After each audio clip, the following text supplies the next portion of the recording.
Well, good afternoon, everybody, and welcome back to the Creator Series. We're back on a Monday evening for more World Rally Championship action here on, here on Twitch. I was about to say that's almost a double take. It's not been the best start, but alongside me is the wonderful John Isaac Harris. John, how are you doing today? I'm doing more than okay. Today we have one of the most thrilling locations, one that guarantees action across the board. Junctions, blind crests, banks, cliffs, logs, rocks, trees, lots and lots of trees.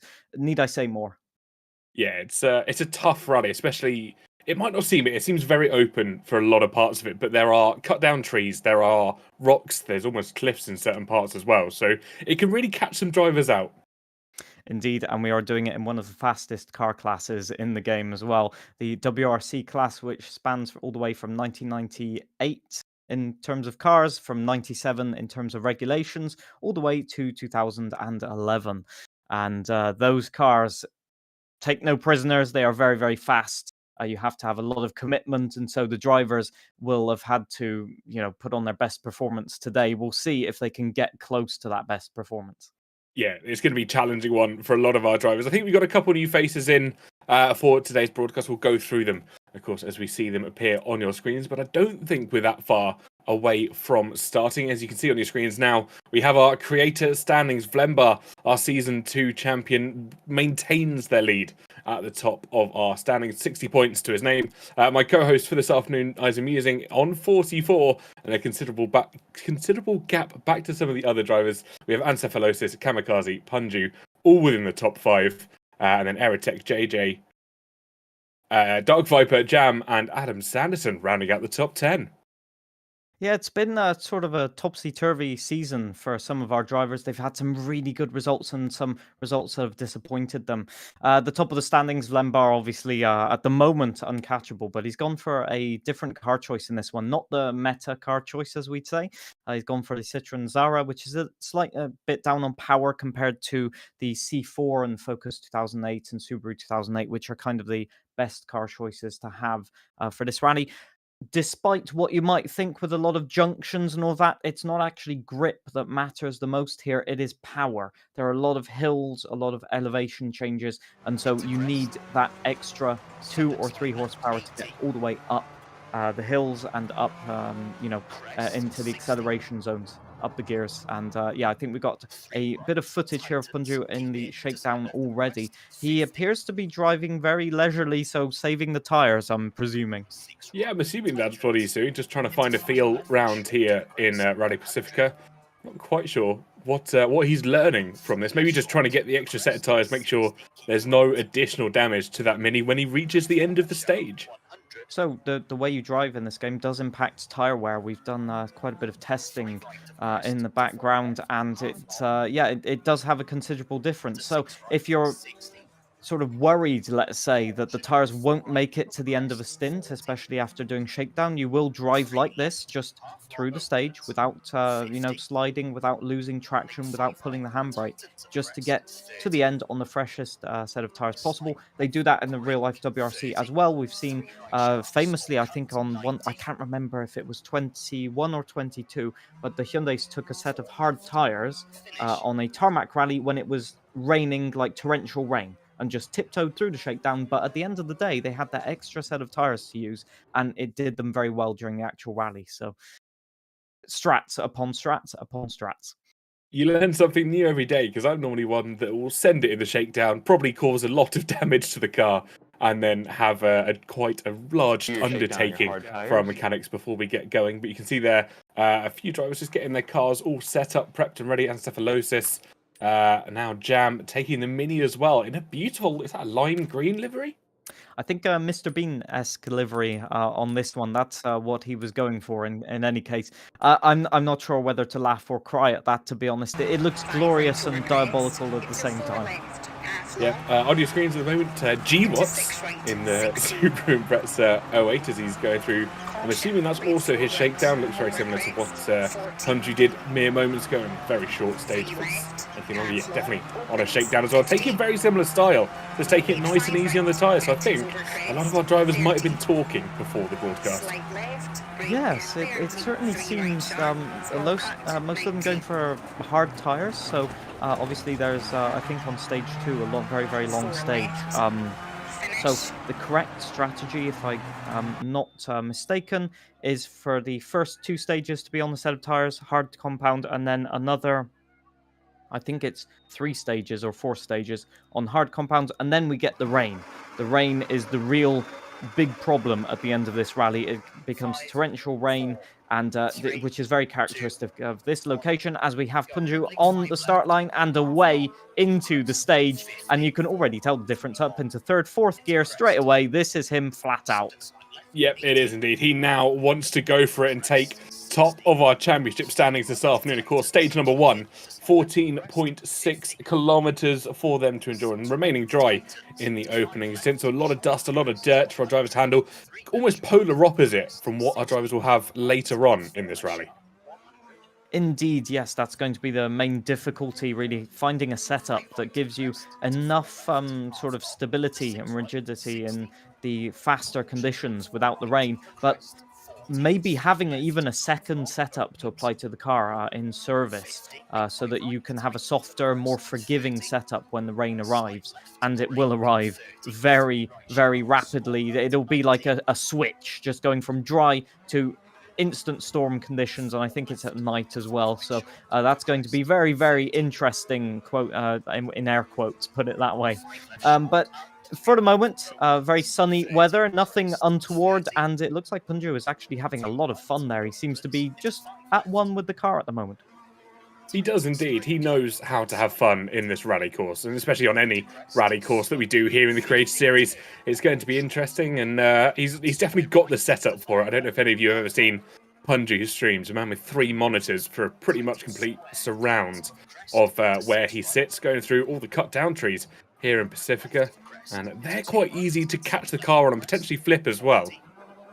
Indeed, yes, and some of them are covered by foliage and vegetation, and you can't actually see them. So when the co-driver says don't cut, usually that means strictly do not cut. You have other obstacles, though. You have the banks and sort of like mini walls on the inside of certain corners. You have anti-cut markers, but you also have tire bundles as well in certain corners, which are near enough invisible if it's not optimal lighting conditions. So this is a very technical rally, one in real life that was run in 96 and 97 in the WRC, and that was extremely unforgiving, especially to people like Colin McRae, where it effectively put a very heavy blow to his 97 title hopes, which were going well until that point.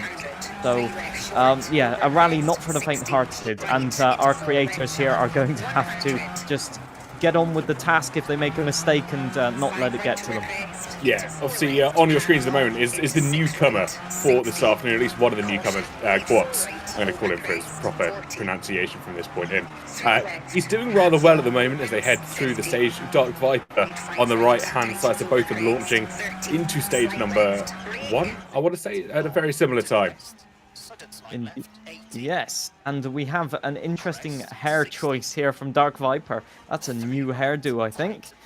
And he is... the camera's the right way up this time. I was about to mention maybe that he is on the other side of the planet this time again, but yeah, no, he's doing well so far. And we have a little mistake here from Guat's. It looks like, where's the road? Is it it's to the left? Yes, indeed. That's one of the problems of this rally, actually, is that if you go off the road, there's so much foliage, you don't know where you're going, really. So you've got to figure out your bearings, especially if it's a big crash, and just get on with the task. It's one of those rallies where there was a lot of talk between the drivers before the broadcast that you have to be slow in, fast out on these junctions.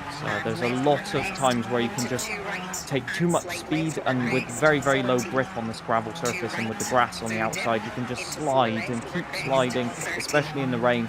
And so for the junctions, you want to get it slowed down and sort of be a bit more smooth, Sebastian Lobes style.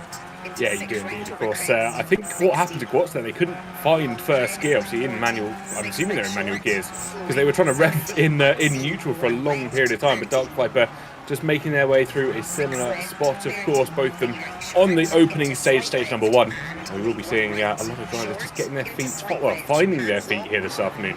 Because, as you said, it's a completely different stage 1 to what we see throughout kind of 2, 3, 4, all the way up to stage 9. Indeed, yes. The explanation I can think on the gears is that F1 drivers are not really well sort of versed in selecting reverse most of the times. You know, they spin the car around, no problem here. In rally, you do have to select reverse sometimes. We've got Vlembar on stage now with Kamikaze right alongside him. So these two will probably be in battle for the win this round in the Crater Series. Some extremely fast drivers. Kamikaze on the sort of redemption arc, I'd say, really. He's had a couple of rounds where the pace has been absolutely there, but the luck and consistency hasn't. So he'll be looking to really sort of hit the ground running here. For Vlembar, it'll be just sort of trying his best to keep the pace that he's shown right from the start and just make sure that nobody even has a psychological chance of dethroning him. Yeah, and of course, first time we're seeing Vlembar's camera this afternoon, which is always lovely to see how he's doing. You can see where his eyes are looking left and right on the screen, and almost more impressive to mention that Vlembar does this all on controller compared to, I think, everyone else who has a wheel setup. Indeed, yeah, it's a completely different type of driving style. You have certain advantages and disadvantages. It can work well in a rally like this where there's a lot of direction changes. Sometimes the grip can be a bit more consistent on the controller, but it's very difficult to handle. You've got to know exactly what you're doing. Your movements have got to be extremely well coordinated, and if something does go wrong, it becomes a lot more difficult to catch the car. So, there's a lot of risk involved, but it seems to be working well for him throughout this championship so far. A lot of talent on display today, as per usual. Yeah, of course, fantastic drivers coming in left, right and centre. Dark Viper, again, with the Formula Rim, rocking it week in, week out. And I love the commitment to it, because it certainly works for him. That's the thing. He is quick in these rallies, especially on a Formula Rim, where you're not able to kind of throw the car in, spin the wheel, catch it almost a little bit late. Yeah, indeed. Well, if it ain't broke, don't fix it, really. If he is very comfortable with that wheel rim, just stick with it. I know a lot of drivers that have their sort of, especially on the esports scene, they have their esports rim that they use every single time. And even if there's like a button that goes wrong, they try and replace that button rather than replace the rim, because it's absolutely fine-tunes to what they want. And sometimes familiarity, especially on a difficult location like this, where you've got to be on your toes at all points, has Punju just missing the apex of that corner, just braking a little bit too late. That pace note comes very late, and those tires are not tires, the hay bales, sorry, are very late to be visible, and so you almost just lock up the brakes and just are a passenger at that moment. He managed to get it recovered though, so no bad things happening for the moment, but it's very early days, sadly, for our drivers. I'm sure in this location something sooner rather than later will probably go wrong. Almost certainly. And one thing I want to expand on is that hay bale comment. If they've played any other rallies that are in this game, quite often you'll see hay bales and associate them with almost a chicane in the middle of the road. So maybe your mind, or in this time, drivers have gone to that prerequisite of, oh, that's a chicane up there, I'm going to prep myself for that, and then that pace note comes. It's a hard left, and you almost get caught out by it. It's also the case that there's a lot of junctions like that in this rally that are just straight ahead, flat out. So you go into it, you look over the crest, you try and look over the crest anyway. Oh, there's no hay bales. Okay, flat, accelerator, go flat, and then all of a sudden, pace note, junction left. And there's nothing you can do about it. And the problem is, like on that junction, you can see them about 200 meters before. If you get the call 50 meters before, not only are you going to look a bit silly, but also you'll get a lot of damage on the car. So look out for that junction for multiple of our drivers, because some of them might end up missing that one. I'd say that one is the most dangerous junction of this event. Yeah, at least drivers are getting it over and done with, so to speak, in the opening stages. I don't want to try and imagine what happens when the rain and the storm comes in. This is one of the chicanes that I was briefly mentioning. If you are new to rally, of course, there will be 3 hay bales generally placed in the middle of a run, and it will say chicane either entry left or entry right, and that will tell you which side you effectively have to go in and begin your kind of slalom. Yeah, that was incredibly well done, I must say. Just absolutely pinpoint perfect, drifting the car to the left, to the right, and then to the left again to get out of it. And that setup that he's got on the car is very, very aggressive setup, very slidey setup. So he's got a lot of confidence. However, if after a mistake, which I don't think we saw on camera with that reset penalty, he is a bit down the order. So yeah, Punju will be looking to get a little bit more time back on the next one. But it's early days. The gaps are going to be quite big on this rally. It's more of like an endurance rally where you have to settle into a rhythm, settle into a pace rather than pushing flat out. Yeah, you do indeed. And Quart's doing all right at the moment. He's not far off the checkered flag himself, at least the red checkered flag that you have here in WRC. He's really focused. He wants to impress on his opening run, I think. Yeah, what a location to choose to make your debut. I mean, this is quite possibly one of the most difficult combos because it's 4-wheel drive cars, so they will handle nothing like a Formula car or any type of circuit racing car, which usually don't use 4-wheel drive. Maybe an endurance, but that endurance racing in like Le Mans, but that's a battery hybrid. It's a different concept. This is just direct 4-wheel drive, and so you've got a completely different handling models. You've got gravel, which you know, unless it's going very, very wrong in a Formula race, gravel is not your usual surface to be contending with. So yeah, and add to that the rain at the end of it. This is going to be interesting, but I must say it's looking a very smooth drive for the moment from Glatz. Yeah, he's doing very well considered he literally installed the game today as well. So he's had minimal practice on this. He's going purely off, I can only assume, instinct in terms of driving style. But he may not be the quickest driver that is on the circuit, or at least on the rally this afternoon. But he is damn sure going to keep that car on the straight and narrow. Well, I think toward the end of the rally, we might be seeing some impressive times. I dare say the braking and the sort of speed he's carrying into the corners is actually already impressive. And just the way he's handling the car and listening to the pace notes and all of that is already a lot better than from most drivers that I see trying a rally game for the first time. Looks like he's really got the hang of you know, what's going on in a rally, what's different, and that's one of the most you know, time-consuming things to adapt to. So installing the game today and just listening to the pace notes perfectly like that, all credit where it's due. Yeah, he's got the technique of throwing the car in as well. You could see him on that final square right. He threw the car in, let the rear end kick out ever so slightly, and then almost counter-steered to correct it as well. As we see Dark Viper coming through the exact same part of the stage around the right-hander. Little bit of correction for himself, and now just a straight run to finish off the stage. Both of them, of course, starting at very similar times. Actually, I'll say that he's a little bit behind where we saw Quartz a little bit earlier through the chicane, nice and easy. And now this final right-hander comes. Again, a little bit of counter correction, counter steer for himself and across the line.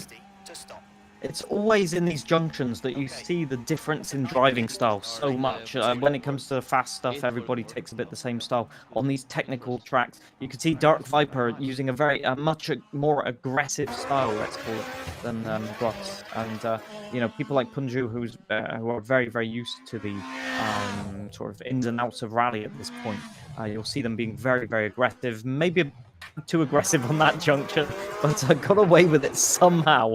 I do not know how, but 2 wheels over the cliff there, over the edge, is not the optimal way to do that corner. Just want to have a quick recap of our stage times for some of our drivers. EXR Kamikaze completing that stage in P3 overall, but 21 seconds already off the lead of Loles in P1. In the Ford Focus 2008, the rest of the top 10, apart from Vlembar and Alepio, are in C4s. So the C4 being the meta car to take for this one. Just so maneuverable, so much traction, as we have our first drivers into stage 2 already.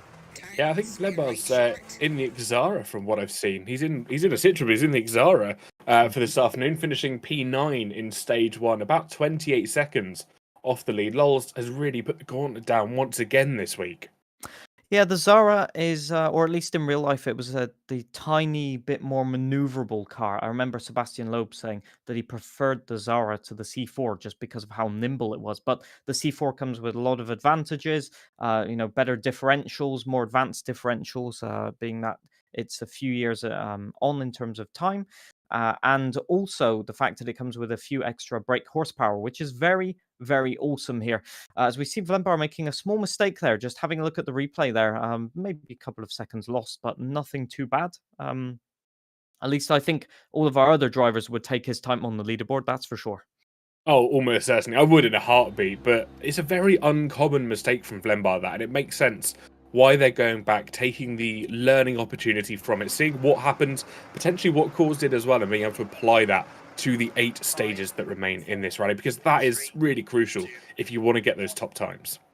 Yeah, this is not a rally where you can go 100% in every single corner. You will eventually make a mistake or eventually get something wrong. And you can see the amount of bumps here from Punju's perspective. He's got some of the grass details turned down, presumably for performance on his computer. It does take quite a bit of performance, but it does mean that we can have a look at the bumpiness of the stage off track, and you can see how many bumps on the side of the roads can catch you out. So as soon as you're going off a little bit like that, you run the risk of either one, getting a puncture, or two, hitting something and it spinning you around or making you make a huge mistake. So this rally is kind of one of those rallies where most of the time, if you don't know exactly what you're doing, you've got to stick to the road and 4 wheels on the road. Yeah, Punju navigating these early kind of square lefts and square rights nice and calmly, acute right now for himself, going a little bit wide, but nothing too serious. I think he won't be too angry about that. You can afford to lose a couple of tenths if it means keeping it on the road, because as you said, it is so bumpy, it's so twisty, especially here in Pacifico. There's lots of tight corners, and it's not necessarily about how much grip, it's about how much power you can pull through the corners. Yeah, he's such an old school driver. He's got that old school driving style of just chuck it in sideways, see what happens, especially in these junctions. Look at this. I just love it. There's obviously a lot of credit to the drivers that can make it smooth and optimize it and get those last remaining tenths of a second out of every corner. But spectacular has its place in rally. There's been so many drivers that have had that spectacular talent, and they've been fan favorites. And I think Punju is definitely a fan favorite of the Creator Series, just for the absolute on the limit driving. And as I mentioned, it just all nearly went wrong there. Nearly into a tree, nearly rolled over onto the side by a bank. Yeah, that's how quickly it can go wrong. Yeah, it can indeed. And for those of you at home who might not be new, or might be new to rally, in better sense of word, if you saw the little green C marker that came up on that square left for himself, that is a cut marker. That is a pace note given to you by your co-driver, indicating that you can take a little bit more of the inside curve and afford to. Alternatively, on the flip side, you often get the red ones, and they will be don't cut markers, normally informing you of a big boulder or an obstacle on the inside of a corner, which could potentially be a massive accident for your car. Yes, indeed. Yeah, could be dangerous, put it that way. Usually, if it says don't cut, it's for a very, very good reason. Although drivers such as myself would always say, maybe half a cut then. Yeah. It's caution is advisable, but not necessarily guaranteed. And that's the thing about rally, is that the unexpectedness, the amount of corners that you have to remember. Sometimes you just have to take matters into your own hands and say, well, I'm going to try and cut anyway, because that 5/10 of a second is worth it to me. And I must say, both Dark Viper and Glock's having a good stage so far. They haven't made any mistakes as far as I've seen on the footage behind the scenes.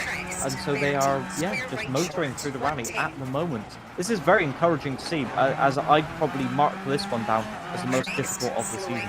Yeah, it's going really well for the both of them. And just going back to an earlier point you mentioned cautions in terms of pace notes that come through. So you can get, I've seen on this game single caution and double caution. I've also heard on Twitter of a triple caution at some point. Just what are those for people potentially at home that this might be their first route into rally as well?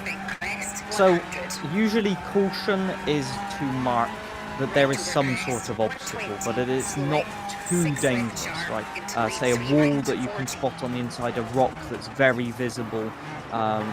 Usually caution is for something that you can see, but just a note from the co-driver to remember that there's something there, to remind you. Double caution is usually for something that is unseen, say a log or a tree stump, something like that, or a wall that is very, very low that you only see at the last minute, or for a junction that you can only spot at the last minute. So that means really caution is not advisable. It's definitely 100% recommended. You should probably start braking by now, is what that pace note means. Kamikaze right over the edge there. That was close. I've seen also moments from Vlembar in this stage where he's just been sideways over a bridge as well. So they are taking the limits into their own hands here. Triple caution is reserved, apparently, on social media for drivers called Samir when they are not listening to the calls. But generally, triple caution is more to do with basically there are obstacles on all sides. Don't use the handbrake, just drive through the corner because this is one that will end your rally. That, in serious terms, is what triple caution means. And this is the same Samir that I'm going to get this completely wrong. Is it the Samir you're braking the car? Indeed it is. Yes. The one, the only. I've seen that pop up a few times in certain bits of research. It's fascinating to keep an eye on. And our producer Gareth is saying, I have bad memories of these hay bales. And I vaguely remember him DNFing rather early. Was it on this rally that I think you did yours? Is it not this one? It was Central European and Kamikaze on two wheels there. I just want to mention, my God, Kamikaze got away with that one. He was just some of these fast-flowing corners that you've just seen Vlembar go over there. You can sort of catch the inside two wheels, and it can just roll you over onto your side. So getting away with that one, but it looks like he's really, really motoring on this thing. This view from Kamikaze always makes it look like the car is on about two wheels, and I can never tell what to believe in terms of this, because he is throwing that car sideways into every single corner that throws at her. That's what it looks like on our screen. And of course, the VR allowing him to get maybe a better viewpoint than some other drivers would get, especially through the twists and turns that we find ourselves here on the dirt track. You can see where he's looking, which isn't necessarily the same way the car is pointing.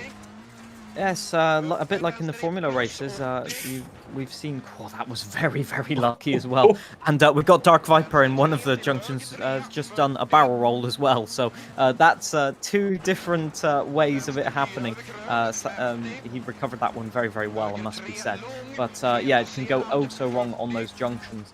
In terms of just, the VR stuff, it can actually be very helpful, but also sometimes a disadvantage to use VR in this type of rally, because especially when the terrain has a lot of camber in it, you can sort of adjust your head and sort of keep the terrain level, if that makes sense. However, it does normally restrict you to interior cam, and you cannot see over the crest.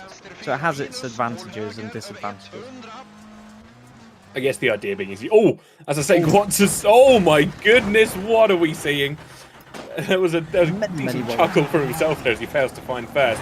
There's one door missing, the other firmly hanging off on its last hinges. That's I think a puncture possibly. I think he was stopped to check whether he could repair that puncture. I didn't see a penalty pop up, but yeah, that's the danger sometimes of taking these sort of kinks left and right flat out, is that there's behind all of this foliage there are some nasty bumps, as I think the second door has just fallen off of the car there on that junction. So taking the Colin McRae approach to weight reduction, it's a bold strategy. Let's see if it pays off for him. Yeah, as I always say, doors and bonnets, they just add weight. They aren't needed in terms of a rally car. And this time around, it's the Subaru that is the victim of this weight lessening. Acute left for himself. Is he going to be able to flick the car around? Or maybe not as much as he would have wanted, but he got the rotation there in the end. What I love about rally is the fact that you can have a problem like that, an incident like that, have a smile on his face and just get straight back to it, because in a Formula race that would be like the most disastrous thing. There would be possibly a few complaints from the driver about X, Y and Z, but here it's like, oh yeah, just a normal Monday evening, let's carry on with it. Yeah, the smallest wing break in Formula racing, your race is pretty much over, you have to pick for a new one. in rally, if something falls off, meh, I'll fix it back later. The pit lane is quite a considerable distance away, so that might explain why we don't have a pit lane here in this stage. Although I'm sure some of the drivers would use it if they could. But indeed, yeah, it's one of those things where you actually have to consider how many tires actually you're going to take into stages like this. There is a considerable advantage with the elevation changes of not taking a spare at all. However, that leaves you incredibly vulnerable if you have to do multiple stages or a long stage to getting a puncture, for example, and then not being able to repair it. And on a rally like this, that is devastating. It's happened in real life. You lose minutes and minutes and minutes. And on such a bumpy rally like this, you can get other damage like suspension damage. As Gwatz goes for a 360 barrel roll there. Lovely stuff. The tricks, Tony Hawk would be proud. He certainly would. Interestingly for our drivers, the first 2 stages here are the longest ones out of this entire rally. It's 14.6 kilometers and then 16.9. I think there's a 15-kilometer stage after this. But all the follow-up ones are about 8, 7, 9, somewhere around there, and it even decreases in stage 7, 8, and 9 as there's a 5, 6, and a 7 just to finish it off. So once they're over and done with in these long stages of the rally, they can almost relax ever so slightly. In terms of relaxing, the weather forecast would suggest otherwise. And as you can see also on this stage, it's already getting very cloudy and overcast. I honestly would take, if it were me driving, which I will be at some point, I would definitely want the longer stages, but the better weather, because in the rain here, it's like a clay surface. You have entirely just no grip whatsoever, and you're lucky if you can go into second and third gear on some of the corners, because you just get wheel spin, and there's not much you can do about it. So I'm sure the drivers will be looking back with fond memories on these first few stages. Yeah, they won't know just how good they've had it, if you want to take it back to that sort of start of phrase. Bungie just holds it on, avoiding what I can only assume it looks like vineyards on the left and right of our drivers here. Yes, those are sort of early exit systems. If you have a problem with your car, you can just park up and have a bit of wine or a few grapes on the sides. There's always some way to entertain yourself. That was one of the things on the German rally, rally in the Rhineland, where they had all of the wine and vineyards. They used to joke about the fact that would the grapes be turned into a special rally wine if a rally car went through them? The answer is no, sadly. But somebody might want to do that in the future. Imagine turning around today and it's some wine company kind of producing a 98 McRae vintage. That would sell for so much money. Xavier Pons vintage 2006 with an essence of Citroen Zara. I like the sound of that. It's just a little bit of motor oil in there, but maybe that's not good enough for human consumption. But moving on, the ambient mic has come in chat and they said, my worn hard tyres on special stage 6 when it was chucking it down, to say it lightly. Heavy rain is what's set. They said there was just zero grip. It was gnarly. Yeah, hard tyres in this location, terrible. I think we have time to have an interview, however, with our first drivers here. Let's see if we can get in. Yeah, there he is. Well, how's it going so far? A bit of damage on the car, but it looks like he made it safely to service. How's it going? Actually, that second stage was really good. Really good. The little bit of damage, honestly, I think it's not the end of the world. I got like a little bit of hood bouncing, but it's like barely anything, so it'll probably be a very minimal repair. So yeah, after the first stage, a little jitters, I'm feeling very, very good, surprisingly. That's ominous. You never want to feel that confident in I know.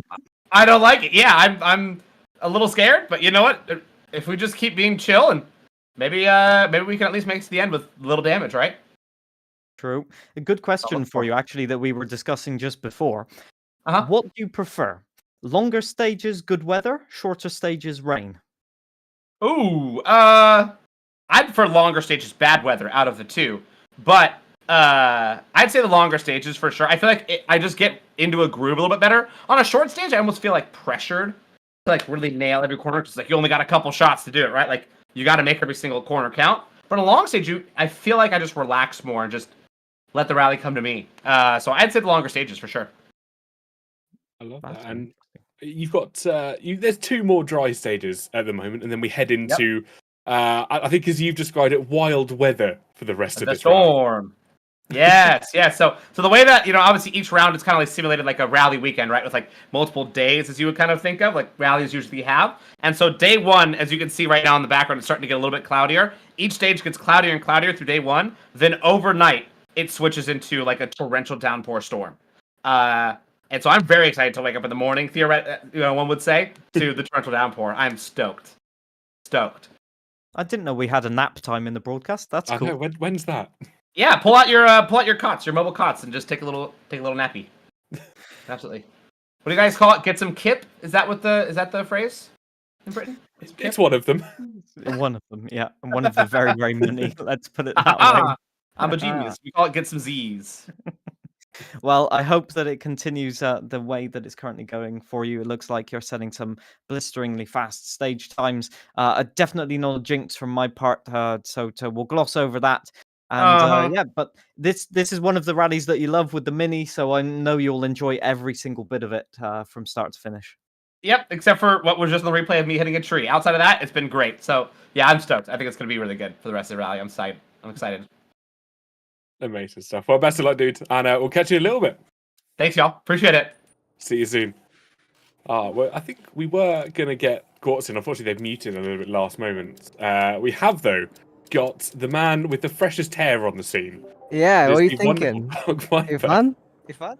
I love it. It's nice. Yeah? I'll give you guys like a cheeky 360. God, man. That's worth 0.5 of a second per stage, that is, I think. Yeah, it saved me. I'm feeling quicker. I've got a Valtteri Bottas pace. Yeah, let's pull Gortson. He's bring my goat in. We'll have a double interview. We'll have a mullet off. Oh, guys. Oh, hello. Well, both of you, welcome into the broadcast. And of course, G Watts, it's your first time here this afternoon. Yeah, and I'm actually smoking him. Sorry. Yeah, no, this is my first time ever doing a rally event. I've only played time trial on this game before, so things such as tire wear, they're really it's really not helping here, guys. But thank you for having me. I appreciate it. We can tell it's your first time because you've still got the tutorial. Have you done your repairs? Yeah, he has. I see that. Oh, I've done my repairs, mate. They were needed, mate. They were needed. I'll tell you that, bro. I'm surprised I made it to the end, honestly, of that stage. But I rolled and punctured that stage. I did the final 2 kilometers on a puncture. Oh, mate, all the hairpins in the last. Oh my god, it was horrible. It was horrible.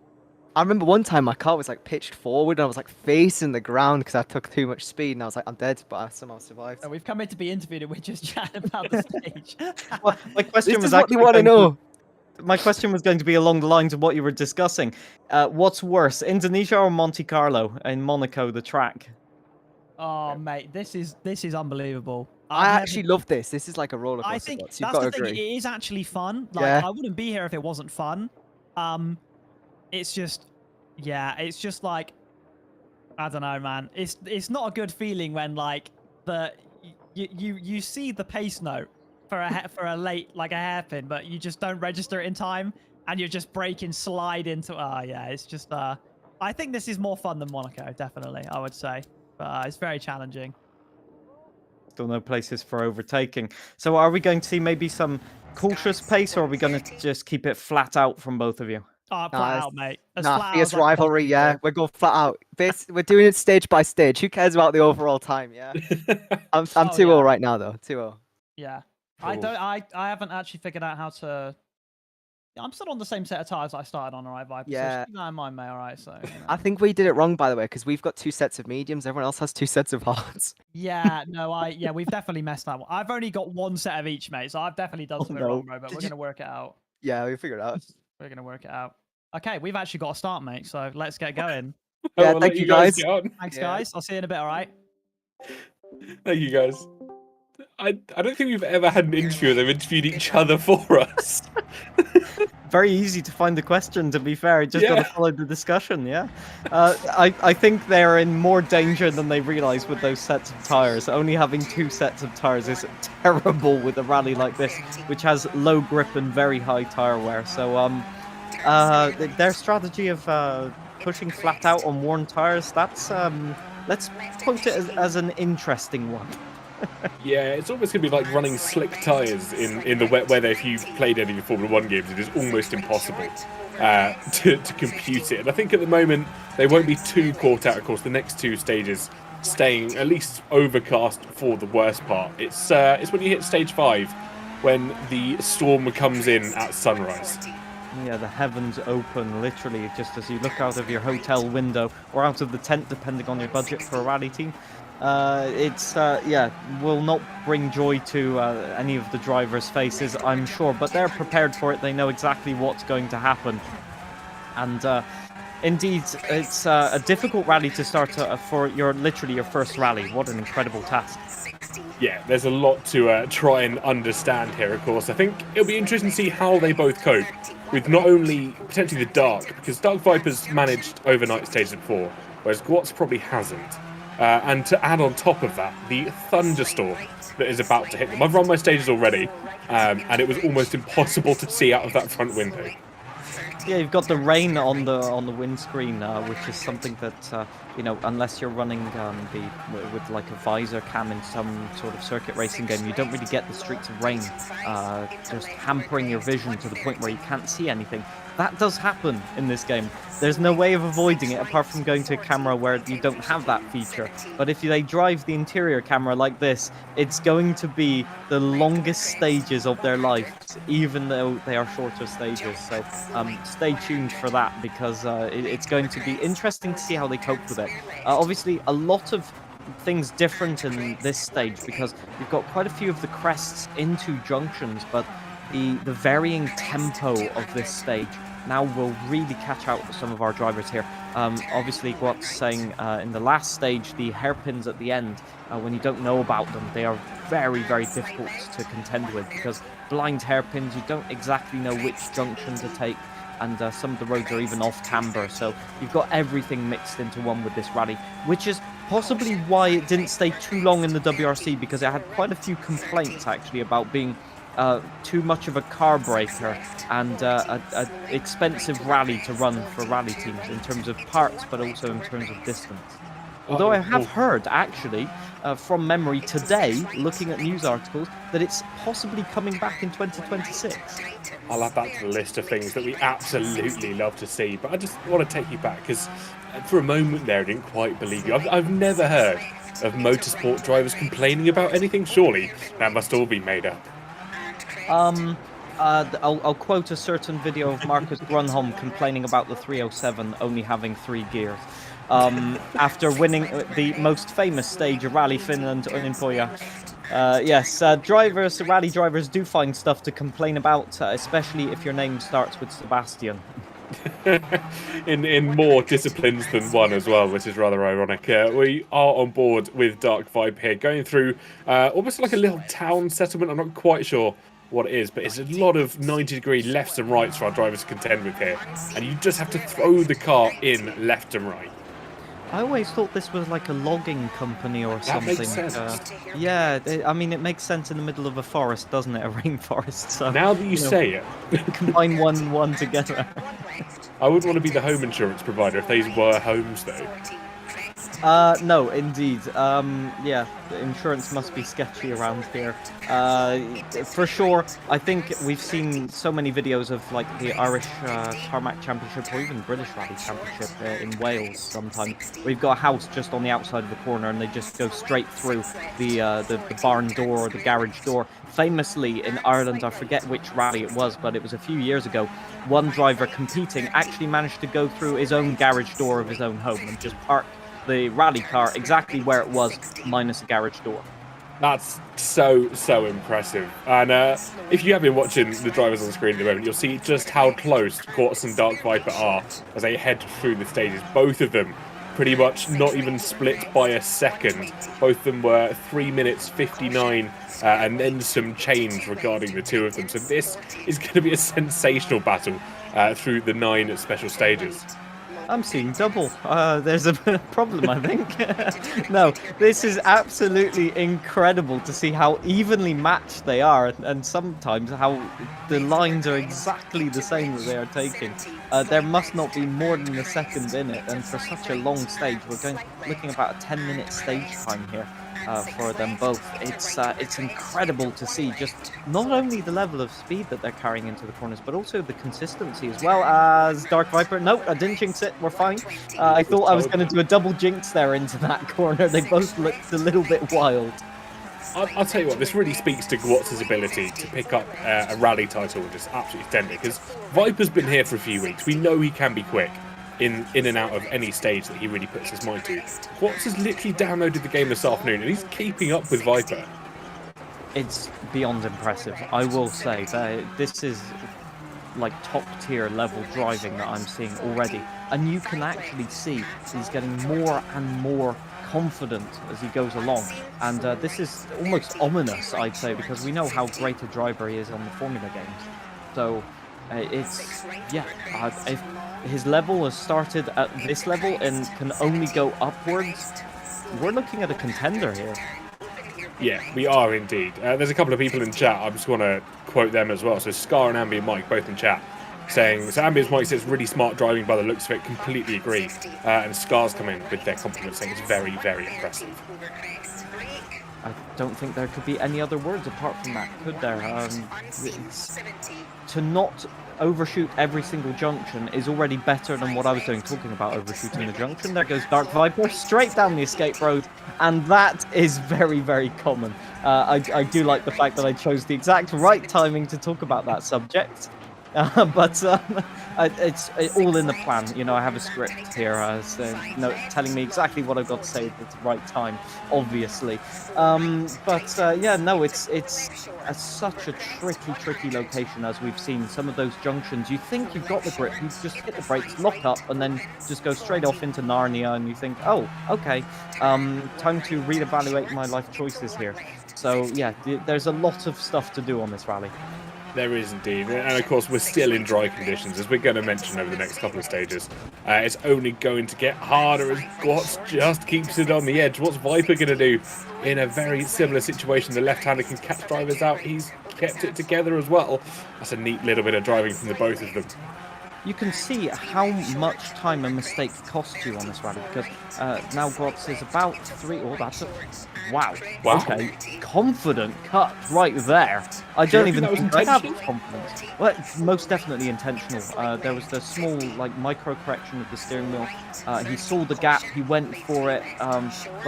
This is, wow, extremely confident driving. I don't think I'd go for that, to be honest, but, it gains time. And if you've got the setup, if you've got the sort of confidence, sometimes confidence leads to getting away with stuff that you perhaps shouldn't get away with. And I think for Dark Viper, that little mistake is costing him in terms of confidence here, as he just manages to avoid that hidden log there on the inside of that mini chicane there. But that was lucky as well. It looks a little bit ragged here toward the end of the stage.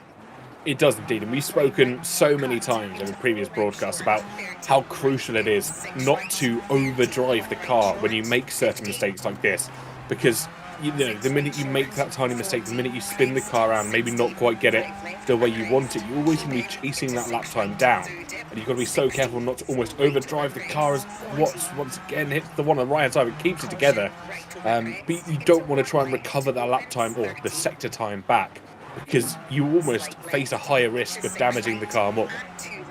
Yeah, he nearly went the wrong way in that junction there.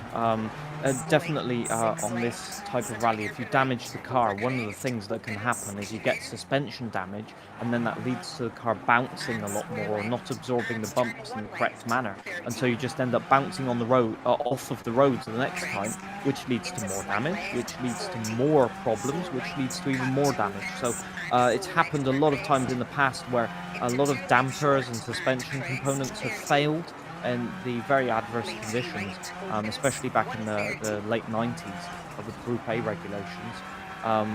You had to pay attention to the car, you had to repair the suspension as much as possible. I think that's what the drivers need to focus on here, on perhaps one of the slower rallies. Bodywork doesn't really come into it too much in terms of aerodynamics on this rally, which is mostly second and third gear corners. So you want to preserve the mechanical parts of the car as much as possible. Yeah, of course. Stages, well, not stages.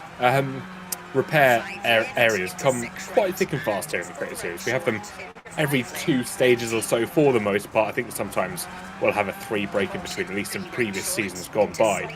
But in real life, I'm guessing they don't come as frequently. This is probably a little bit of inexperience talking in me when it comes to rally. Are they as frequent as we have them here, or quite often a lot more spread out? Well, it depends if you look at rally nowadays or rally back in sort of the 90s and 80s. Nowadays, they have on average 3 or 4 stages in morning, which they repeat in the afternoon, and you have a service area at the end of each loop, which is normally midday service to get a bit of food as well and drink, and then at the end of the day in preparation for the next day. It can happen, though, that you have on certain rallies just a tyre fitting area. So you can't do any work on the car, or very minimal with the parts that you have available to you in the car. So maybe change a tow rod or something like that. Or maybe a light bulb or something very minimalistic.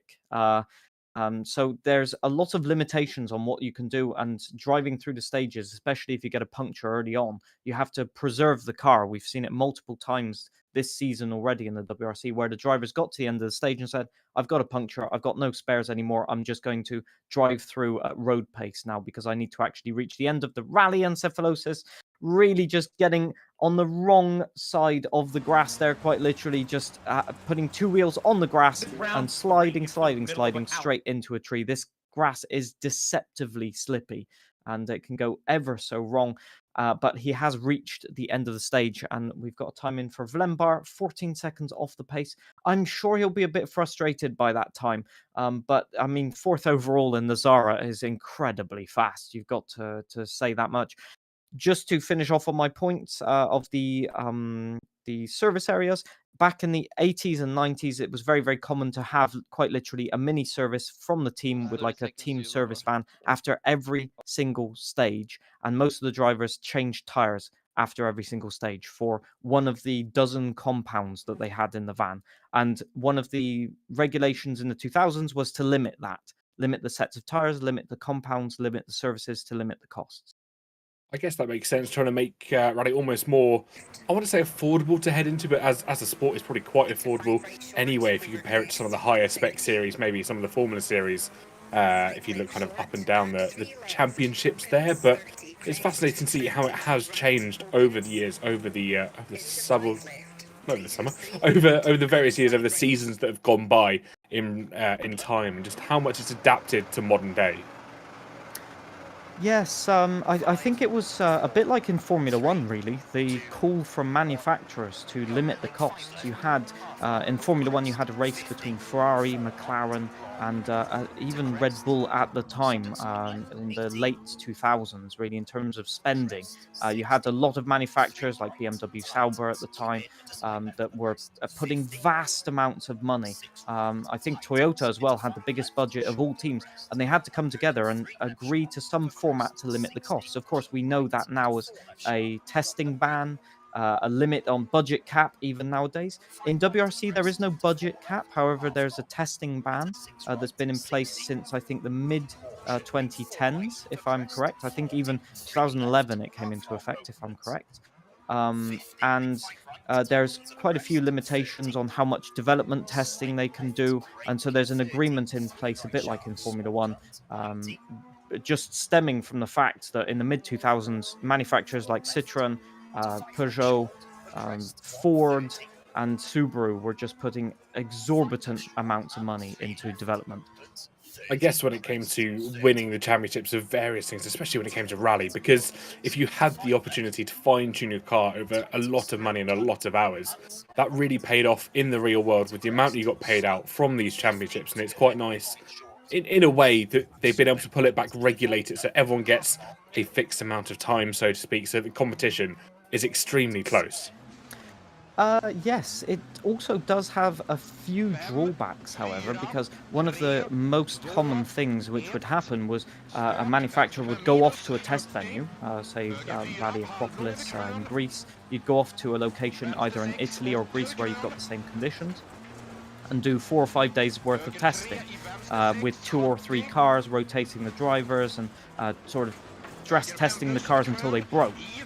which meant the drivers never got any rest, to be honest, and they did more mileage testing than they did in the actual events, which frustrated the drivers quite a bit. But it also meant that young drivers could get time in the car, development time. A bit like in Formula 1, you'd become a test driver and do testing for a top team before getting a race seat. And one of the things that's cruelly lacking at the moment is a development seat. Manufacturers nowadays have to have a third car with a young driver in it, but that's costing them points in the championship. So there's if I'm correct, there's a few talks at the moment as to how to fix that. But overall, very good changes to limit the budget, essentially. Of course, and Ambient Mike as well coming in with some, well, I'm assuming a little tidbit saying they can have unlimited testing near a manufacturer's home base. Indeed, that is true. So one of the things that they made a compromise on is effectively building a test track. So M Sport have one in the UK, which was completed, I think, 2 or 3 years ago. Toyota is having problems getting planning permission for one in Jyväskylä in Finland. And I think Hyundai have one in Germany around Alzenau, which is where they build their race cars. So they do have unlimited sort of testing there, but it's very limited conditions. And I dare say that probably M Sport have the best testing conditions because Wales and sort of the UK is a very broad set of conditions that you can get from summer to winter. Wow, that's you say from summer to winter. Sometimes we get all 4 seasons in one day here in the UK. So I bet manufacturers love it when it snows in the morning and then there's bright sunshine in the afternoon, which we have had in numerous days over the past few years. Indeed, yes. And talking of weather, look at that sky. It's ominous. The bad weather is nearly upon us. It's, wow, Kamikaze just clipping the inside of that corner there. Just getting away there. Once again, he seems to be able to have this knack of just getting the car millimeter perfect when he's absolutely on the limit and confident.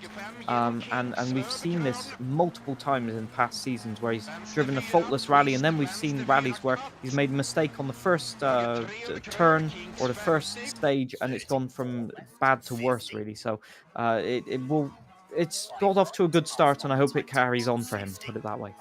Yeah, you know with Kamikaze, once he finds himself in his groove and has that opportunity, he will 9 times out of 10 be sending it through every single corner. But we have seen in broadcasts go by, and indeed in seasons gone by here in the Creator Series, that he sometimes gets a little bit caught out by various things. I think we were going to have a bit of chat, but he has deafened up.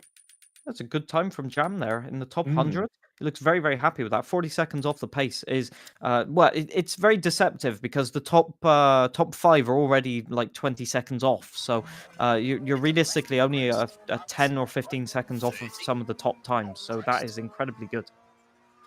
Yeah, it's extremely close with a lot of our creators at the moment, especially in the top, say, 100. I know B-Roy, who can't be here this week, unfortunately, he came into our drivers chat earlier on, and he said he's put in some top 100 times this week, which is absolutely incredible for him. Yes, I must say, just the fortitude that he has as a person and as a driver is incredible. I will reiterate what I said on the F2 broadcast.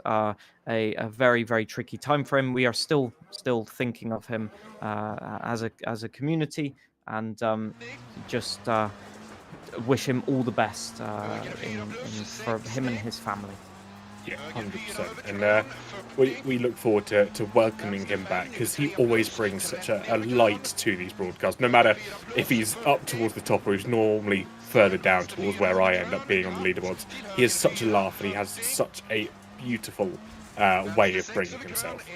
Indeed, a driver known for smiling at the end of every single stage, no matter what happened, and one of the best examples of just taking it casually and taking all of the experience in, learning from it, but also enjoying every single second of it. And that is, I think, what we all aspire to be like, to be honest. Just somebody living in the moment. And we can't wait to have him back here for sure.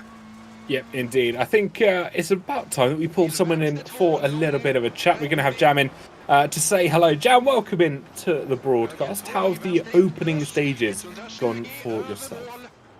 Oh, it's been great. I wanted to make sure Mr. Bean's car makes it to the end, so I'm trying to make sure it doesn't fall apart as soon as I finish the stage. But yes, it's been great. I think I don't look at. I actually made it to a point this week to not look at other people's times because it might screw up with my mind. So I'm literally looking at my own times only, and as far as I'm concerned, I'm liking the numbers. Yeah, been good. So, in terms of driving the car, are you going to be driving the car from the roof as well? And what measures have you I put in place honestly for the rain? wish I could put like a seat back there, but you know what? Unfortunately, I have to drive from the inside today. But I totally would have if I could.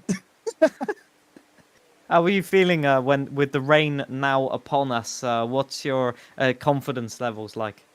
Uh, I would say mid. I wouldn't be fully confident that I'm gonna survive this thing, but I would say I'm gonna try my best to not toss myself into a ditch.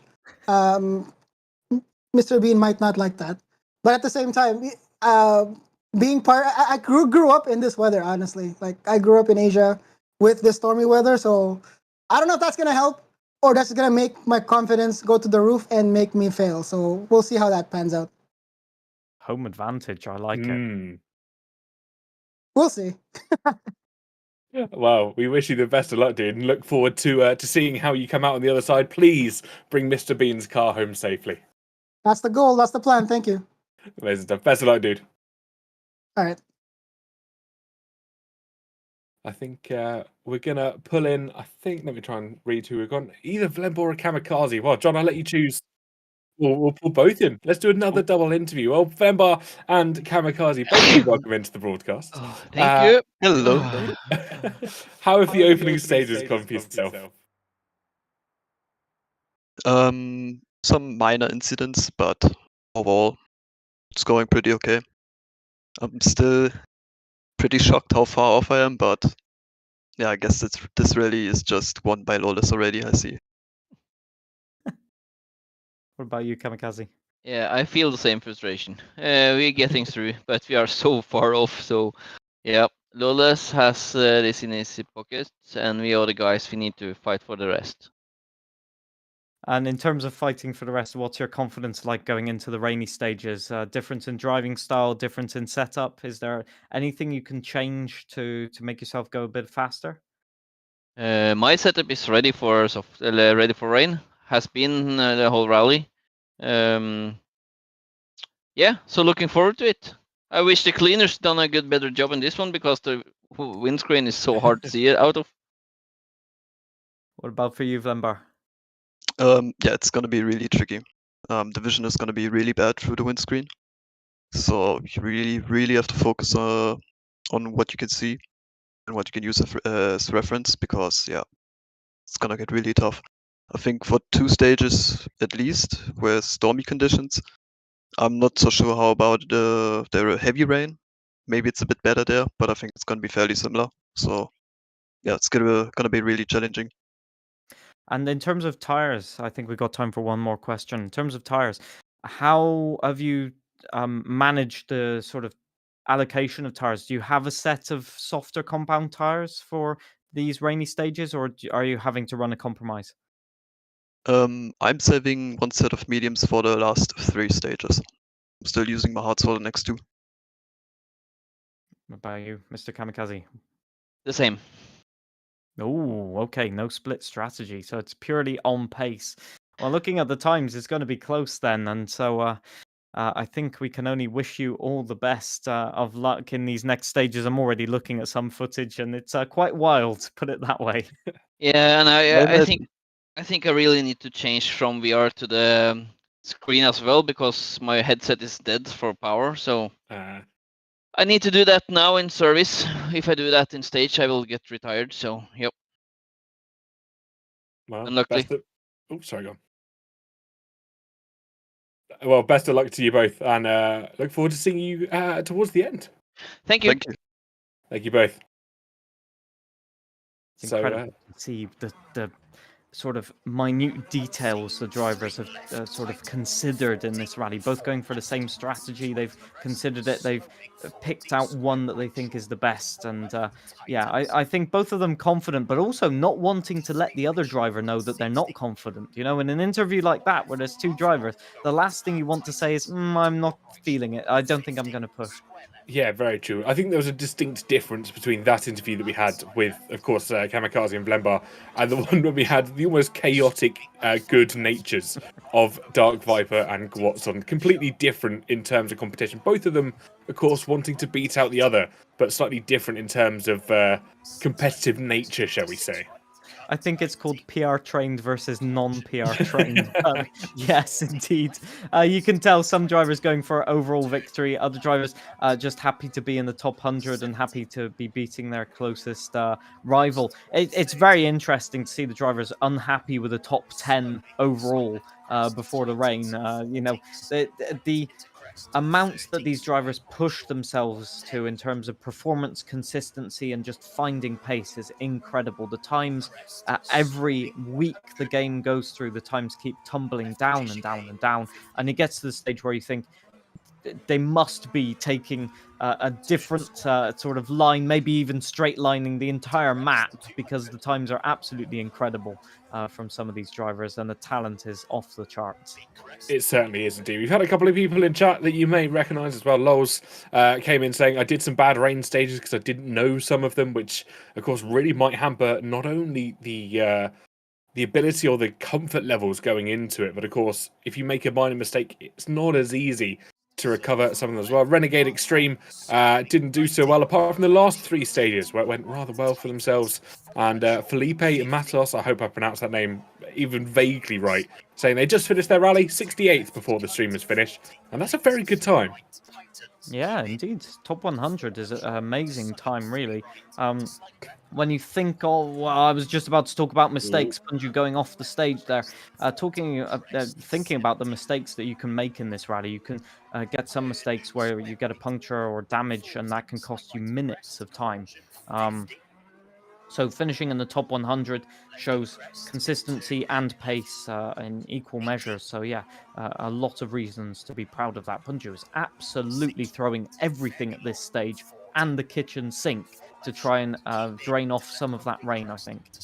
Yeah, indeed. It's hard to navigate the car through here. They almost don't want to stop in many ways. GJ, of course, you'll remember that name from the broadcast last week. We'll be seeing him again, I think, next time out in Monte Carlo, saying they got top 40, so very good times coming in. And I pronounced Felipe's name right. Get in. It's the small victories that count in life. However, for Gareth Allen, not small victories, as he said. All the stages were fine apart from the 9 that he did. So, unfortunate, very, very unfortunate bit of stages for him there.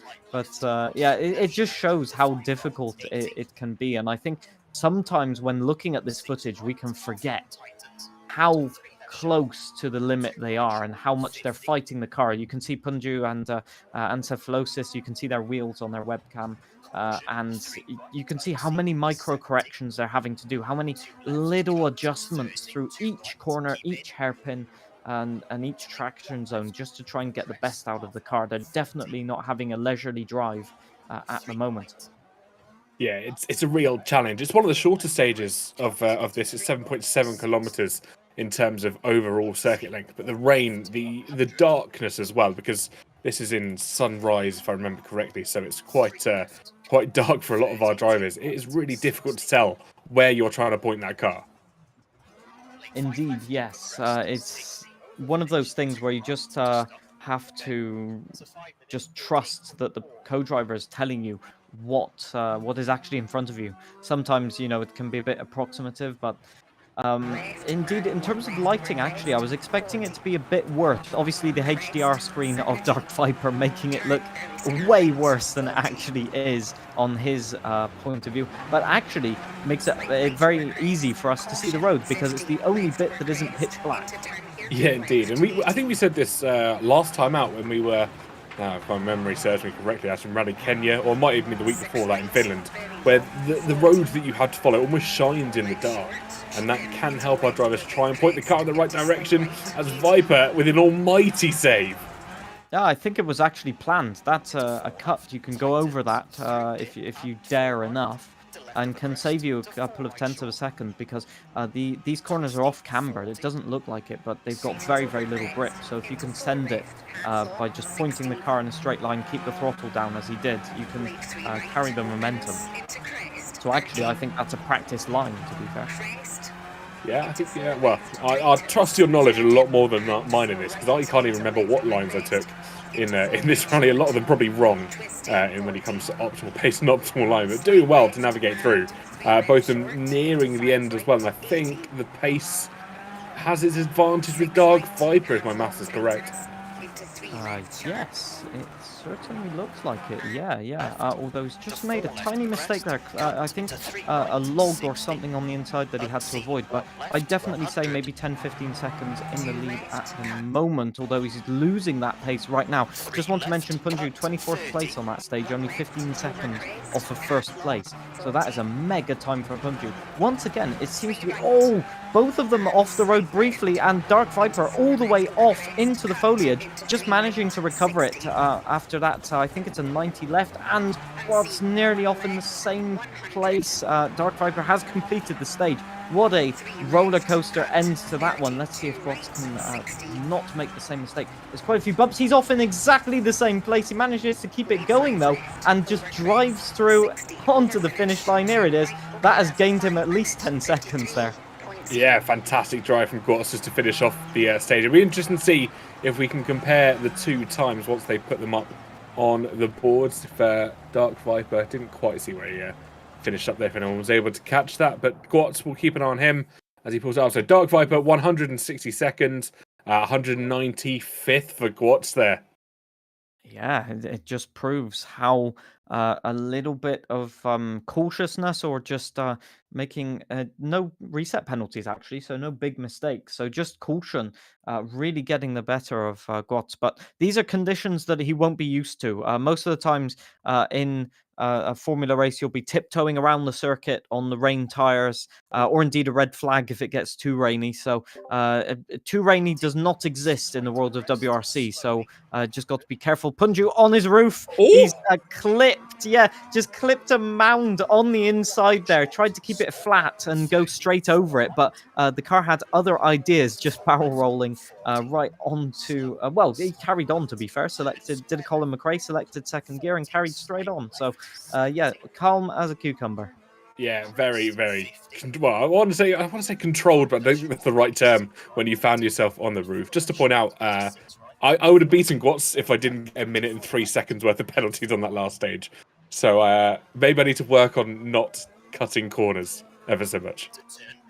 1 minute's penalty of cutting corners. I want to know how many penalties you managed to accumulate there. That's a lot of penalties.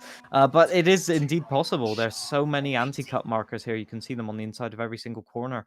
And we've got Ancephallosis nearly top 50 there. But still, 26 seconds off the pace is basically nothing in this rally.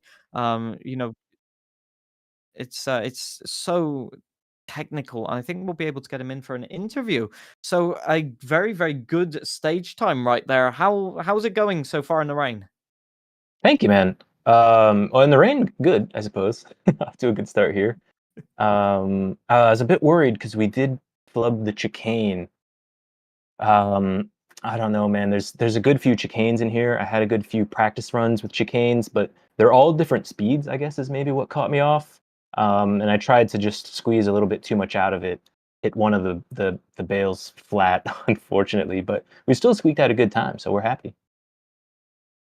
So in terms of pace, you're maybe driving a bit more cautious right now, or do you think it hasn't really affected you? I don't think I'm driving cautiously. I think I maybe am too close to the line, and maybe at times going over that line. Like I said with the hay bale, and earlier I also hit a tree pretty much square because I had overdrove into the outside there. But I'm happy with my pace. I just think we gotta take no risks is really what it comes down to. We've done a fair bit of practice, so the time for risks is over. We should be taking it safe now. Fair enough. I think I've been hoarding the interviews a little bit too much, No, TK. no, You got a question? I was going to say, well, you said it's pretty much time to put your foot to the floor now. What are we expecting to see in the closing stages? It's not going to stop raining. It's worth pointing that out. It's going to stay very wet. No, it sure is not going to stop raining. I did do a quick practice. I didn't get all the way through it. I created a club to try to practice these stages in the rain, because that was something I felt hurt me in Kenya, was that I didn't get to practice the stages at night. So once the lights flipped off around stage 6 or so last week, I really felt out of my place. So I did practice these, just a few, only for like 20, 30 minutes with the weather on. So I'm hoping that will help me feel a little bit more at home in these final stages where it might get dark, it might get rainy. Actually, I'm quite sure it will be dark and rainy, but hopefully we're a bit more aware of what things will look like this time. Remind me after the broadcast. I'll send you a link to a practice club that's got all of them pretty much set up identically for the remainder of the season. Set up ironically by Punju as well. Look at that. He's... Yep. No, I'm trying hard too out here. I was in the depths practicing. Thank you. I would appreciate that. Sure. No worries. I'll remind me after the broadcast, because I've got a horrendous memory when it comes to stuff like this. But I will send you the link to that, and we wish you the best of luck for the closing stages. Thank you very much. Try to make you guys proud. Try to stay alive. Best of luck, man. Well, great minds think alike, I guess, in terms of providing links to practice for our drivers. But yeah, you can definitely tell that he's just looking at his camera there. He's just warmed up for it. He really wants to attack these stages. Must admit, Punju's not had the best of stages. A couple of mistakes. He's missing a door, I think, as per his perspective, as we see Encephalosis in stage now. We've got Guats as well, did his best Tony Hawk Pro Skater by just sliding at the exact same place that Punju rolled the car. He just went onto his side and just kept sliding for about 100 meters before eventually getting back on 4 wheels. So all of the tricks coming out in this stage. Well, if it works, it works, I think, as the old saying goes. And Encephalosis, as you said, really going to attack this. He's locked in and confident. He's found his footing through stage 5, and now on stage 6, if my memory serves me correctly, 9.1 kilometers to go for himself, and I think he's really going to go for it. It looks rather dry on Punju's screen. I wonder if that's a particle removal. The weather can change during the stage, so you can have like rainfall, you can have showers. There's quite a few settings to select from, so it can vary in intensity. I think from Punju's perspective, it was definitely heavy rain earlier on, but it might be just a little respite in the weather. Although a respite going off the track, wow, okay. I was so confident he was going to go off the road there, but he's defied all expectations and gone and crashed on the next hairpin, sadly. Yep, it was all going so well for himself. One thing that I haven't quite mentioned that we heard from earlier when Kamikaze was saying they're switching from their VR headset to their normal monitor. How is that going to affect him going into the closing stages here? Because he must be so used to looking into a corner as Punju just saves it from 2 wheels. Oh, just the absolute supreme car control then, just like a taxi driver, just spinning the wheel like that, one hand, no problem whatsoever, recovered it as if it was just a normal day, a normal drive, just that is supreme confidence and just being calm at the wheel and knowing exactly what to do. In terms of the VR argument, as we see Guats do a reverse entry into the hairpin, sadly, he's looking at an Italian flag rather than the road right now. He's around the same place as Punju's going into, so these hairpin complexes, very, very difficult for our drivers here. In terms of VR, if he's practiced the entirety of the stages in VR, which I think he has, it will be less than optimal because the shaking of the camera, the position of the camera is slightly different. So it will take him a couple of stages to get back up to speed. But then again, Kamikaze is a very, very sort of adaptable driver. He'll probably be able to get back up to speed as Guats just not gelling with these hairpins, it's safe to say. Yeah, not quite gelling with the hairpins, or I think the rain as well. I'd love to see him next week when we go to Monte Carlo with all the ice. You've seen chaos there before, and I think it's a difficult 2 rallies to start off with. Yes, most definitely got caught out by this hairpin. It just caught out by the ruts. He had the right idea into the hairpin. Just one of the most difficult things as a new rally driver is learning when to use the handbrake at what time during the corner. A lot of drivers pull the handbrake either too early or too late. You want to, just as you stop the braking and you're ready to turn in, just as you're easing off the brakes is when you want to go on the handbrake. You want to turn in while still on the handbrake, but as soon as the car starts to rotate, you want to be off the handbrake normally. And what a lot of drivers get wrong is that timing of either going on the handbrake while they're still in a straight line, just locking up the brakes and not actually turning the car, or getting on the handbrake too late and spinning the car out. So I think what was the problem in that hairpin, just mistiming the handbrake, or indeed not using the handbrake for the moment. It takes quite a bit of confidence to use the handbrake, it must be said. Yep, I normally find myself doing a bit of a Scandi flick after I've pulled it far too early, and I'm hoping that it will slow me down, when in terms it just means that I'm essentially skating on 4 wheels normally. I mean, that's quite a bit of fun. Sounds like fun. Being told Dark Viper had quite a bit of a big off and a bit of a penalty there. It looks like the car has seen better days, it must be said, and he's amused, laughing a little bit at the camera. 1 minute penalty. That's yeah, much less than optimal, and I think Gwatz will be sort of rubbing his hands at that one. I think I beat Dark Viper in a stage. Never going to live that one down. I might be wrong with this. If I've said this on broadcast and I'm wrong, that's going to be very embarrassing. But I'm fairly sure I have. We will find out in just a bit. Perhaps I'm trying to find Dark Viper's time. It could be very close. Gwatz beat me by 0.8 of a second over the course of the stage. It's one of those rallies where, you know, you can take the utmost caution, try to get to the end with, you know, the minimal amount of damage or not losing any time. And then you find that you can't just do it that easily. I think we're going to have a double interview from them again. Yeah. Hello? Hello, boys. Oh, no. Hello, guys. How's it going? Hi, guys. A few problems in that one. Oh, yeah, Viper was, You yeah, could yeah. say, I was you fine, could say. obviously, guys. Yeah, yeah. Now, you know, I'll let Viper compose itself. I'll go first. Obviously, I'm just using my shifters, like my sequential shifters, which is fine. Formula Wheels Elite, right? Yeah, no, you know what, bro? I'm actually on the circular wheel. I did not. Oh, I that's wouldn't crazy want for to. you. I have respect for Viper because he's doing it on a Formula wheel. I could not do that, to be honest. So, yeah, I got the circular wheel, but I have no handbrake, and it's binded to a really random key, which I will be definitely changing after this. But the end of that stage is just absolute hell. Like, I'm stalling at every single hairpin because I can't turn the car around in time because I've obviously got no hand, which I'm assuming I should be probably using the handbrake there, but I can't really do that. So, yeah, luckily Viper killed his car, or I would be severely in the mud in this battle. So, yeah. Just proves consistency matters, I guess. And yes, just to confirm, you should be using the handbrake a lot. Yes, but, yeah. let's I not- just- To be fair, I'm actually he's on a Formula wheel. I've got no handbrake, so I'm pretty happy with my performance so far. Not gonna lie, with no handbrake, honestly.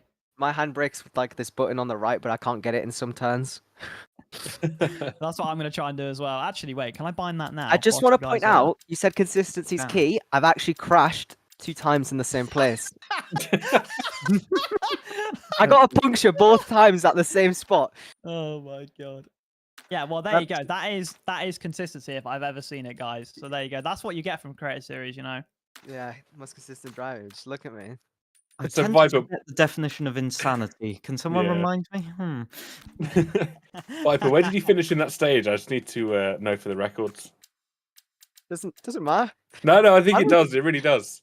Really? Let's just say Because I know where Gwatz finished, because he finished 0.8 of a second quicker than I did.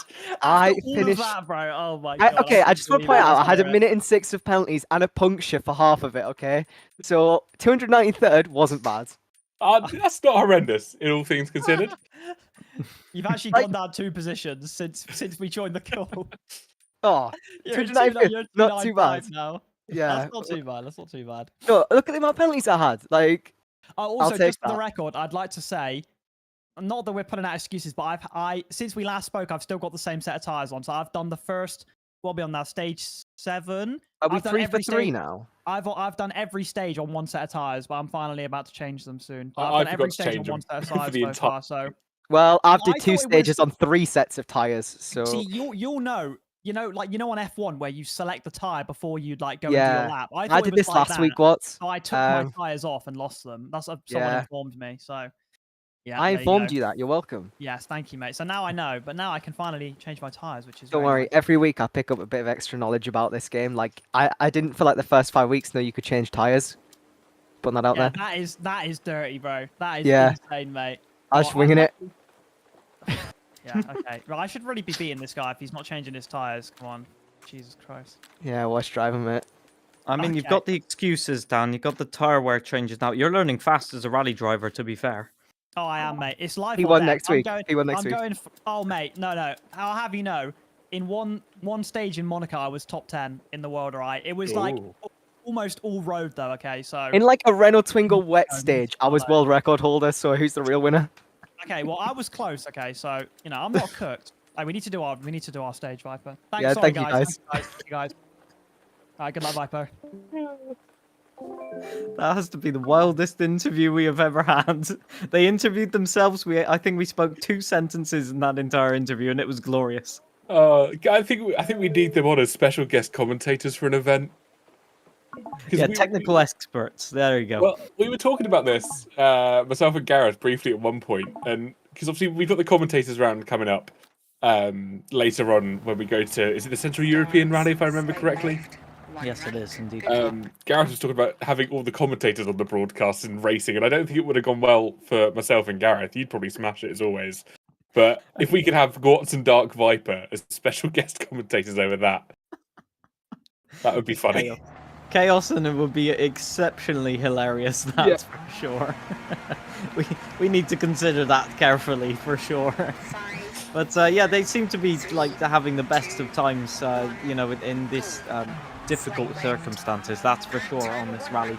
And you can see the amount of rain on their windscreens. Dear God. It's tricky conditions out there, especially if you have basically slick tyres on at this point. Yeah, indeed. I think both of them managed to change it, but Dark Viper's new ones haven't helped him in terms of stopping the car. Yeah, no, he was way too fast. I think he just missed the pace note into that one, possibly still talking on Discord maybe. And he just went on the handbrake. I don't think he really had much of a choice and just tried to avoid the tree, but the tree does not move, sadly. And many rally drivers think that trees move out into their way. Not on this occasion. Yeah, it's not the one you want to try and test the tree's structural integrity of. Because I can guarantee you on every first-hand experience, you will lose. Good building material, though. But very true. Drivers will be thinking. Unless one of them is sponsored by some sort of logging company. That is very fortuitous. I have seen that on the rally, French rally video. Just a tree embedded, a car embedded in a tree. And a logging sponsor on the side of the car, which was hilarious also. But yeah, in terms of stages, this one another tough one because you've got so many junctions. They're most of them, as you can see, most of them are just square left, square right, and you've got to really get the braking absolutely perfect and just sort of be a tiny bit cautious. You want to take maybe 10% off of your pace just to make sure that you can get over these blind crests and not get yourself in huge amounts of trouble. Once again, if it's your last set of tyres, you also don't want to get them punctured. Very true. That could lead to rather extreme consequences. I think this is the shortest stage of the rally. Well, it rally completely 5.4 kilometers. If my maths serves me correctly, special stage 7. So 2 more to go after this. We'll have a 6.3 and a 7.7 to finish off. So they've decreased in length, and then they are going to go up ever so slightly to finish off the rally. I think they've got to take this one in their stride, especially with how short it can be. It's deceptive, the amount of kilometers in the stage, because when you've got such a low speed and such elevation changes where you're doing first gear, second gear, most corners, it takes maybe 5 minutes per short stage, as opposed to 3 minutes 30 for other locations, especially like Finland, where you can do some stages in under 3 minutes. So It's a more of an endurance event, and the drivers definitely will be feeling it at this point, trying to spot the apexes. After a while, it all becomes one giant blur. Yeah, it's not the way you want to do it as Dark Viper. Already finished the stage 3 minutes 28. Very good time from himself. I don't think Gwatz will be too far behind. He's got to nail this right-hander, though, which comes at you rather quickly. He's quite eager on the brakes, though. He's not going to take it too fast, which I think is a very sensible decision. This is another good time. This is going to be close. I'm trying to get the times up on the leaderboard here. So it was a 3:28 from Dark Viper. This is going to be incredibly close. Let's see, through the chicane here, very neatly done. You've got a right-hand chicane there, so I'd be going the exact wrong way. It's going to be ever so close. It might even be the same time. It is going to be the same time across the line. And I think Gwatz has it by 0.3 of a second. Incredible stuff. A 3:28.7 for Dark Viper. And I think a 28.4 I saw as he went across the line for Gwatz. What an incredible stage. Well, you can see Jam there as well, so close to all of them, because Jam is, I'm trying to do my maths very quickly here, not even a tenth slower. They are 36 thousandths of a second slower than Dark Viper was through that stage, and Gwatz, I think, not far off. I'm just going to refresh and try and find him. I think he beat them off by a couple of positions. It's another one of those Spider-Man jokes with everybody pointing at each other on the leaderboard. But definitely on such a difficult stage where mistakes can be made, Dark Viper missing that junction for all of their times to converge onto the exact same time is just incredible. So we see Punju now just chucking it left and right through these hairpins. He is on one today, maybe making a few mistakes, but he is leaving absolutely nothing out there. No, not at all. He is absolutely sending it through the hills here. Through the little chicane he goes. Oh, kicking out in the rear there, but so under control. It's incredible. This is one of his favourite cars, if I am correct, and he always takes the opportunity with this car to just demonstrate how confident he is with it. And I think just revving the engine, hearing that engine noise, which is one of the best engine noises in rally, just makes you more eager to push, more eager to just press the throttle down, ignore the consequences, and just go for it. This is a proper driver's car. Yeah, I think it's almost the rally equivalent of hearing the old V10 screaming. If you're a Formula 1 fan, it's very much on that level. Indeed, yes.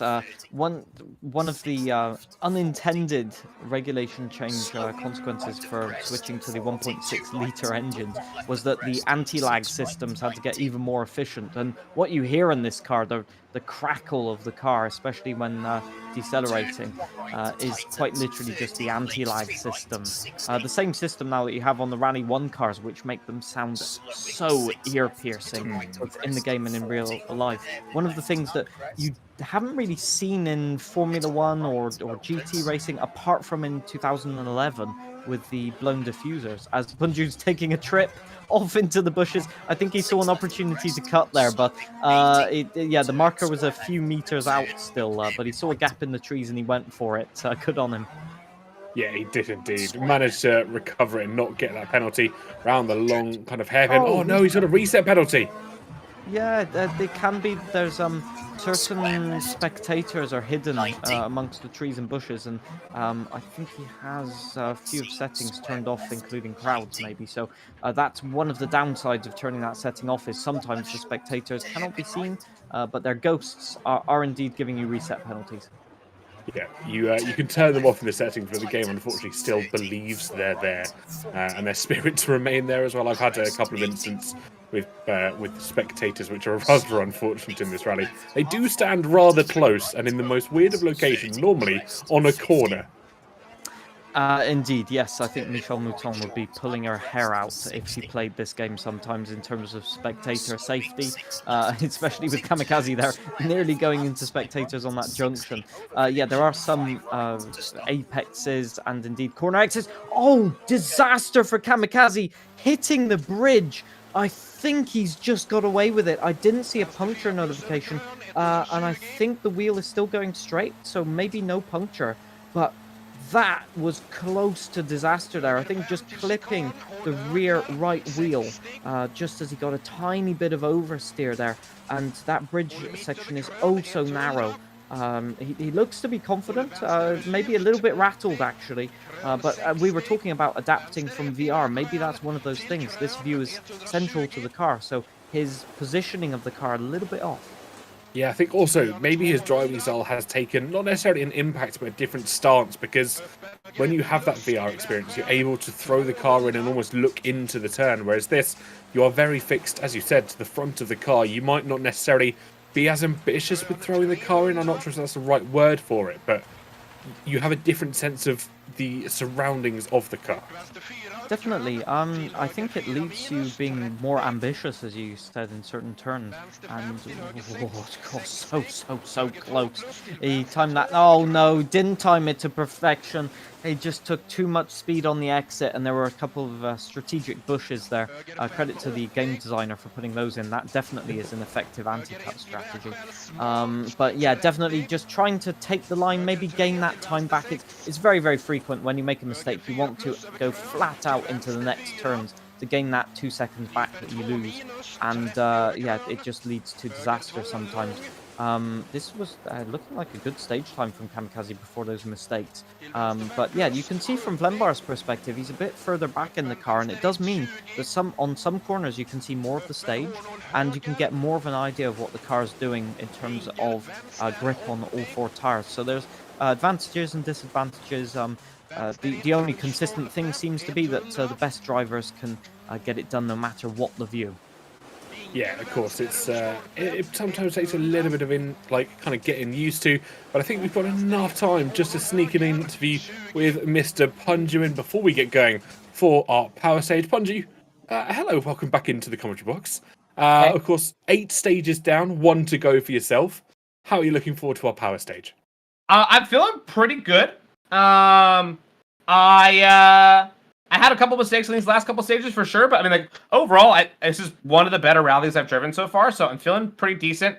The power stage has a I like to call it a death jump at some point. I can't remember exactly where it is, but I know it does exist. So I just gotta be very careful for that. But outside of that, I feel pretty good and I'm ready to go send it. I think the jump that you're on about is the same bridge that you take in this the previous stage that you've just driven. Although I'm not quite sure now. Actually, I'm double thinking myself here. In any case, how are your tires looking for the next stage? Because we've had a few drivers that have had some pretty balding tires. Put it that way. Yeah. They seem to be fine. They feel all right. Obviously, it's sitting at worn according to the game, and the 2 yellow bars. So it seems fine. They feel all right. They definitely don't feel too bad. I did my shakedown. I got my extra set of hards, so I did hards 1, 2, hards 3 through 6, mediums 7 through 9. And so far that's felt like the right strategy so far. So hopefully we can just keep the momentum going and finish strong, as little mistakes as possible, and having fun is all we're looking for. So power stage points, I'm hearing. Hey, you never know. 1 power stage point is good for me. That would be crazy. If I top 5 this thing, that'd be crazy. I'll take it. Oh, best of luck for it, surely. Thank you. Appreciate it. I think I'm going to need it. Well, we'll see how you do in about 8 kilometers time. That we shall. Best of luck, dude. All right. Thanks, guys. Catch you in a little bit. But he's definitely confident going into this final power stage, isn't he? Every single time he drives that Mini, it's just he's at one with the car. He might make mistakes, but he gets the performance out of it, and he's always on the limit of the corners. It just seems to suit his driving style down to a T, and that when you're looking for performance is the most. I'm just looking at the cameras here. There's been a reaction to something going on. Maybe some sort of time sort of bet that they had going or something like that, I'm guessing. I can only assume so. I wonder if it's maybe a talk about tires as well, because as I've noticed, of course, has a brand new set tires. And that would be the reaction, saying, I have got you on the power stage. Well, actually, this power stage is mine. So it has been known in previous seasons where the drivers have intentionally saved a set of tires just to bank some Creator Series points at a sacrifice of the overall standings. Yep. We're being told by a producer we can listen in if we'd like. I will always listen in to that debate because that's fun to be a fly on the wall sometimes. What did you put for your time last stage? What did you do, Viper? Possible. Oh, I see you. It was a 4:28, I think. No, you did a 4:31 last stage. This is an interesting sort of talk around the coffee room for the drivers. I think Oh! they're having a grasp that they've got fresh. You guys want to know who's? Oh, we had Punju just cut off right at the end there.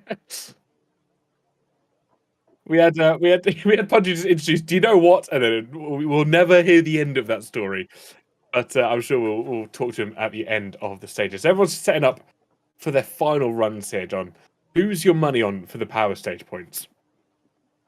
Well, I have to say, Encephalosis has a great opportunity here at some points. Whether he can keep it on the track and go as fast as some of the drivers we've seen today, the question remains. The tires will probably be in dire condition for some drivers, so this could be an interesting one. My money is still on Kamikaze and Vlembar probably for top 2. However, it all depends because this is such a tricky stage, like Punju mentioned. Yeah, it's 7.7 kilometers. It is only light rain though that our drivers have to deal with, so the fresh set of tires from Encephalosis could really come into their own in this stage. Punju on that start line, ready to go. The time to beat is by VBR Kalgan, 4:57.7. So that is the fastest driver on this stage at the moment, probably closer to the high 5 minutes for most of our drivers. Some incredible stage times, it must be said, for this stage. The top 10 being split by basically 7 seconds, let's call it. And so if you want to get your name in the top 10 of the leaderboard, you've got to be absolutely flat out on this stage, no mistakes. And for our creators, obviously they have their own separate championship, so they'll be looking just at what the other drivers have been doing so far, seeing if they've been confident or making mistakes, and they'll make a strategy in their head. Right, I'm going for power stage points, or I need to secure the overall points and not get myself a puncture in this stage. And as you can see with the blind crests here and all of the bumps, this one can be a rally ender if you're not careful. It certainly can be, and I think it has been for a number of people in the WRC club. There's a considerable number of drops in times as people got to this 9th and final stage on the circuit. Encephalosis just doing their repairs, but Gwatz and Dark Viper, the chaotic duo, back on our screens. And this is going to be so fascinating to see who is closer between the two of them. Indeed, and we have them basically side by side again, although it does look like Dark Viper has maybe a 5-second advantage at the moment. So this is going to be, again, neck and neck stuff. What a lucky wall ride from Gwatz there. That was close to the limit as Dark Viper has gone into Narnia with the perspective there for a second, sadly. It's normally his camera that's upside down, but this time it's non-existent. But we have it back this time, very fortunately.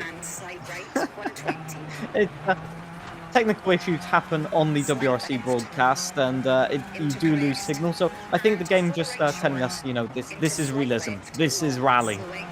Yeah, of course, as they head through the forest, maybe just the 4G signal dropping out for Dark Viper. They couldn't quite send the feed back to our broadcast base. But nonetheless, we've got it back here and taking out one of the... was that one of the turd markets or was that something else? I think that might have been one of the arrows just indicating that you've got to turn at that point. But, there's so many markers to indicate where you've got to go. And both of them flipping banks in this stage. That can be a very, very dangerous strategy. Yep. Oh, Dark Viper off into the shrubbery there.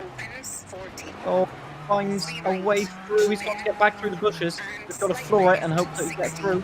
Back onto the stage, but I think that's given the advantage to Gwatz now, as he is just a couple of corners behind. It's oh so close now. I think they are neck and neck looking at the times. So effectively Dark Viper throwing away that lead he had built up, but can he build it up again? He's got half the stage left as he goes. Which side's he going to go? Left side of the tree, does manage to make it, but Gwatz carried the speed once again to just eke out a little bit of a lead. Could Viper have committed to the right-hand side of the tree there? Would that have been a valid run-through, or would that have risked a penalty? very dangerous because there are a few bumps on the inside there that can just turn your car over. So realistically, you don't want to be going up on that bank at all, basically. So he made the right decision.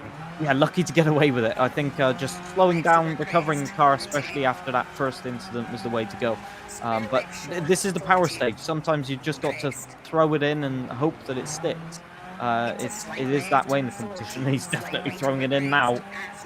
Yeah, they're very, very close split-wise. If my maths is correct and what I can see, it's about less than a second between the two of them. We know Viper can come back from a deficit. We've seen it time and time again, not only in rally, but in Formula Racing as well, as he's once again off into the shrubbery. This could be advantage Gwatz as they head into the last quarter of this stage. We await the split times because it's going to be so close between the two of them.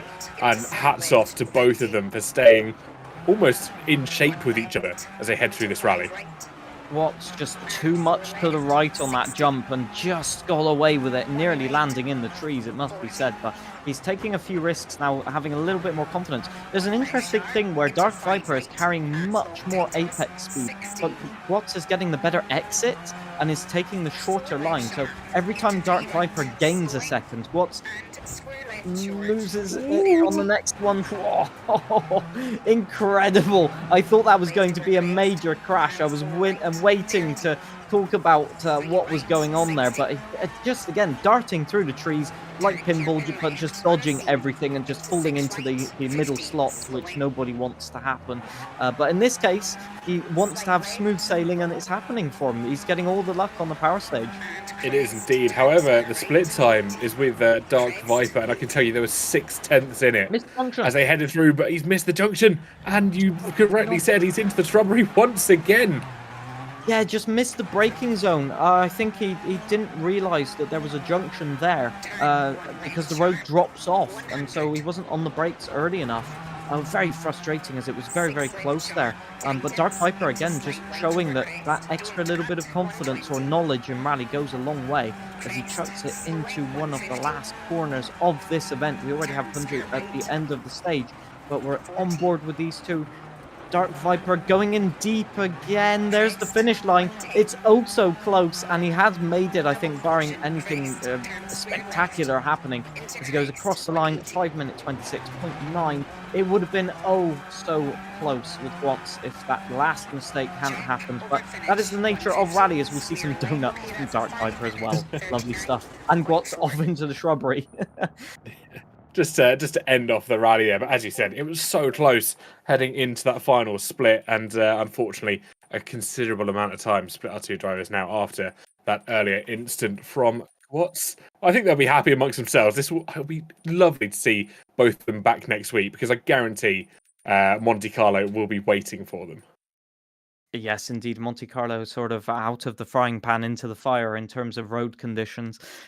We have ice on its way, so even more slippy conditions. It's definitely one of the main things that Gwatz will learn, really, is just adaptability. You just have to cope with the conditions. Encephalosis on those fresh tires, not making it work, but that was nothing to do with the tires. That was just getting unfortunate, tapping one of the sides of the road with the wheel, but you can see the grip of those tires. Yeah, fantastic stuff. Renegade in chat saying, I think I was 5:08 on this one. You might. 5:09 in the Mini Countryman, 11.4 seconds, but still 18th overall in the stage for Renegade. Still amazing stage times for everybody. Indeed, yeah. People just putting it all down in the power stage. They got nothing to lose, and Flember have sideways across the line. I think he'll be very happy with that. Once again, beating out Kamikaze, I think, in terms of overall stage time. So job done in terms of Flembar defending his championship lead. It's looking like there's going to have to be some wild shenanigans happening to stop him from just preserving his lead until the end of the championship here. But Encephalosis there, 15 seconds off the pace. It could have been so much better without that missed turn. Yeah, it really could have been. I apologise for jumping in. Oh, let's get the lights back on. I wasn't quite sure we were coming this way. I just want to give a shout out as well to Monkey Matt, one of our other producers for the Creator Series of various events. He has finished off, I think, 19th in that stage alone. I'm not quite sure where he finishes overall. I do think it's within the top 20 though. Yeah, 29th as it stands at the moment for himself. So it's a very, very quick times for some of us. I think I saw GJ on one of the streams there about P32, if my maths is correct, but I've lost him again. Punji was 39th overall over all the stages, so times are really starting to come in. GJ, 50th place overall. Ancephalos is 52nd. So very, very quick times there. It's quite telling, actually, that the drivers that run this competition live most of the time are getting the best results here, or some of their personal best results overall, because the live environment forces you to be more consistent, forces you to think about your driving and not just go flat out everywhere.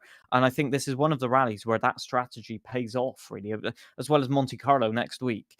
You just got to be calculated about it, make sure that you've got a broadcast yourself to worry about as well, so you don't want to crash out on the first stage. And so a lot of drivers that have made huge mistakes just pushing the limits too far, well, they've fallen foul to drivers. We got the boys in again. Here we go. Well, boys, how did this rally go for yourselves? I'll tell you what, at the last split stage, the last sector split before the finish line on that sector, you were separated by 0.6 of a second. That's unreal. It's nice to have a rival for once, because like usually I'm in the middle of nowhere. The rest of the guys are too quick. I've got to come back because it's me and Viper battling for the best of the Not to finish last. Basically, yeah. I mean, overall, I think it was first of all, thanks for Punji for inviting me. Because all I did, he's like an entrepreneurial guy. All I did was ask for some force feedback settings, and he messaged me straight away and was like, "Oh, do you want to do WRC next week?" So thanks for Punji for inviting me. First of all, it was very fun. I mean, yeah, first ever rally. It was sadly I lost out to Viper, but it was a great experience. Rally's very WRC and rally in general is very fun. So I had a good time. That's all that matters, I suppose. Although I am going to cry myself to sleep tonight. So there it is. Nah, don't worry. I went off in the trees, and I was sat there like, oh, he's gonna beat me.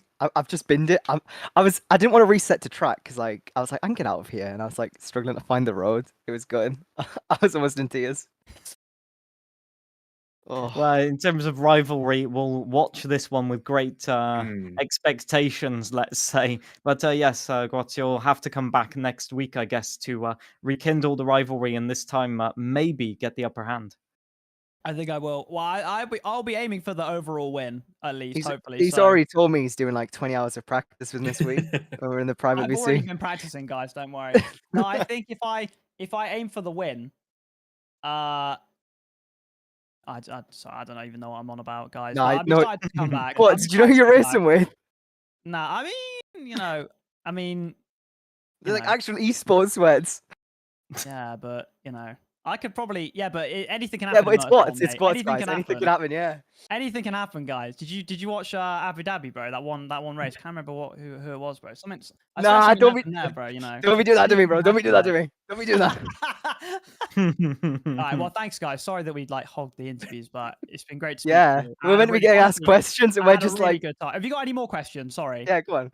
Oh, don't worry. We're just sat here with our popcorn, just waiting for it. The fans are loving it. I had a really good time actually, and it's nice to be interviewed like mid event. That's a cool thing. We can try that on F2 if you want, man. You want to call? No, that will not end well. That will not end well. Do not. Yeah, in the sprint. Yeah, we'll take it in the sprint. Actually, that'd be good. I would love that. Actually, honestly. Middle of one-shot quali, like Gareth just comes screaming down the mic. Oh, that'd be great. Oh well, thank you very much, guys. Thanks for having me. I appreciate it. Thank you so much for hopping in. It's all right. Lovely to speak to you guys. Have a good night. All right. Lovely to meet you. What's unreal. Oh, amazing. I'm actually like my cheeks are hurting from how much I was smiling during that interview. It's just incredible to see how much enjoyment they've had out of this for sure, and you can really tell that they've had a lot to think about, and a lot of stuff has happened because they've got so many topics to discuss, so many topics to think about. And encouragingly for Guats, he's not been put off by the first experience of rally. I think that might all change next week in Monte Carlo with ice, but we'll see how it goes. No comment. No comment on that one. Yeah, well, voice crack there as well. That was a bit interesting. We're going to get Ancephalosis in for a quick chat just to finish off. Ancephalosis, you're not on our screens. That is Punjo on our screens at the moment. Welcome in. Hope you're doing well. How did the rally go? The rally went well. Let me just turn my game volume down. The rally went well. I was just telling them, these guys in the voice chat, I was a little bit kicking myself because I did practice this last stage, like maybe even more than I should have. I was like sweating all over this stage last night. I managed to snake P7 on the time trial leaderboards. But for some reason, it's about halfway through my run. I must have misread the trees or something. I thought I was on one hairpin when I was actually on a different one. And you can just see I just kind of take a left turn into the forest thinking I'm doing like this cut that I practiced, but I realize a few, maybe like 50 feet into the woods, oh crap, the corner's not clearing up. I'm actually just driving like off of the road right now. So I had to just slam on the brakes, throw it in reverse. Luckily, I didn't catch a 30-second penalty. And even with that, we still got like P50. So again, I'm kicking myself because somehow with all the practice in the world, I just totally lost myself and like literally drove into the woods. It There's happens. no better way to put it. Different conditions, different lighting. That's the thing about club events, is that it's not like time trial exactly. You've got to make sure to know everything. And even when, as you said, even then when you do your best, it can sometimes crop up something unexpected. I usually say something along the lines of practicing my Scandinavian flicks, going one way then the other. It just didn't happen that I went the other way. But just pro tip from driver who crashes sometimes too regularly. Anyway, moving on. But how did you enjoy or not enjoy maybe the transition of weather? How difficult did that make it? I really enjoyed it, man. I even asked people before, just like to kind of feel everyone out. Are you guys more excited for the dry half or the wet half? Because I was more excited for the wet half, and the call rang out in agreement. We were all excited to see the wet half of this. I know I did practice the 10 miler in dry because I knew that would be the longest stage and that it was going to be dry. TK shouted out that they've actually got the full practice club. Definitely look forward to checking that out in the future. But I did my research. I practiced that in the dry, and I practiced a few stages in the wet. And I think going back to what you were saying about things being different in the clubs versus being in the time trials, when I ran the time trial, I had seen this stage like literally 1,000 times in a row. Whereas right now, I just did like 8 other stages, and then now I'm jumping into it. So I guess, again, I must have just gotten ahead of myself and took some knowledge that I thought I could throw down. And I don't know if it's right here. It's somewhere around here. Yeah, no, I don't know where it is. Somewhere arbitrarily, I drive into the woods to the left. But we still got like 50 something if overall. So I'm super happy with my performance today and super stoked on the rally. Just the rain in Pacifico was super fun to deal with, sliding around. We had super competent cars as well. The Subi definitely handles its own here. I tried to keep it low in the RPMs, and it really torqued up and helped me out in some low traction situations. Sorry, I just remembered one more thing. I know I'm also rambling, but I totally forgot to switch onto my medium tires at one point. I even PM'd Gareth. There's me driving into the woods for no reason. Weird. Yeah. So I had to do 3 rain stages on super worn hard tires, but again, the Subi, like I just kept it. I tried to gear up and keep it low in the RPMs, and it really pulled through and helped me find traction where it shouldn't have. Amazing. It's the advantage of 4-wheel drive, to be honest. These cars Absolute make it symmetric all drive. Apparently where you don't even know that you didn't change tires. So there you go. The grip was there, definitely. But it's always amazing seeing the driving, just how committed people are into corners, and I think definitely you've held your own in that rally. That's for sure. I think so too. Thank you, man. I appreciate that. Amazing stuff. And of course, looking briefly forwards to next week, Monaco or Monte Carlo, with icy conditions to boot. Yes. More importantly, rear-wheel drive as well. Yes. Yeah, definitely going to practice the weather on that one. No questions. That one has to be practiced in the winter. I think it definitely does. Well, we wish you the best of luck. Looking forward to next week. Well done for this evening. A valiant effort as well. And have a good week. Thank you so much. Thank you guys for hosting us, all that you do behind the scenes. It was a pleasure. And yeah, look forward to seeing you guys next week. Awesome stuff. Catch you then. All right. Peace out, guys. See you soon. And then, wow. And then I think there's one more to finish. It's only right that, well, he's on our screens at the moment. It's only right that we pull in Punju to finish off the stream. Mr. Punju, how you doing? How did the rally go? Quite well. I am quite happy, dude. That was a really good one. That was a really good one. And that final stage was awesome. Really good. So in terms of enjoyment of the Mini, is it a 10 out of 10 as usual? Oh yeah, absolutely. It's literally my favorite rally car of all time ever. Everybody says, oh, I like the Audi Quattro, or I like, the old Lancia and stuff like that. Nope, Mini Countryman for me. 2011 Mini Countryman is genuinely my favorite rally car ever made. So it's cool that I get to drive in this game. Will always take it. You mentioned about the stormy weather being it's one of the only locations where you can get storm as a weather condition. Did it live up to the expectations? Oh yeah, dude. I'm glad everybody else had fun with it too. I was hearing a lot of people saying they really enjoyed the hardcore weather too. Obviously we had a ton of entries today and a lot of finishers. So though it was hardcore weather, it didn't dissuade people from finishing. I think we had one of the highest finish rates we've ever had. And so that was really cool to see as well. It was well received. People liked it. People liked going crazy with it. And yeah, overall, I think it was everything we could have hoped for. So yeah, I really enjoyed it.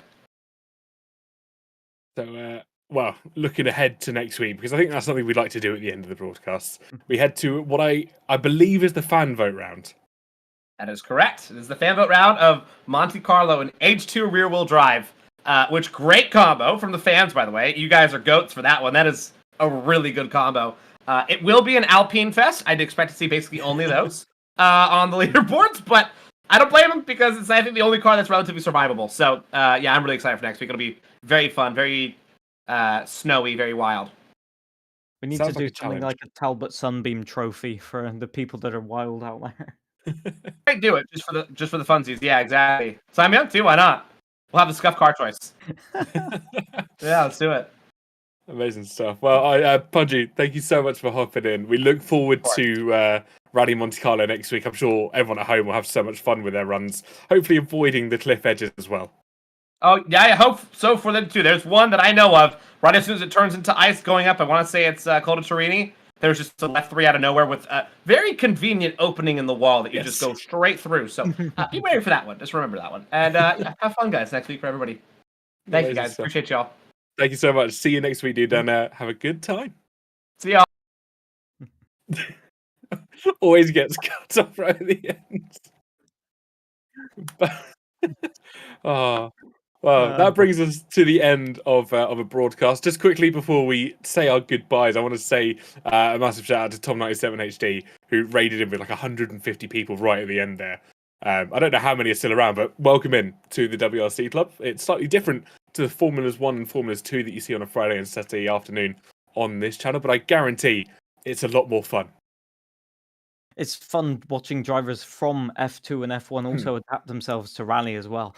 Some spectacular drives and yeah, just all of the chaos and entertainment that you can expect from a WRC event. I think this one will remain in drivers' memories for quite a while in terms of just the sheer just chaos of conditions in general. So it'll be interesting to see what they think of Monte Carlo next week. I'm sure there'll be a few drivers cursing the fact that they don't have four-wheel drive.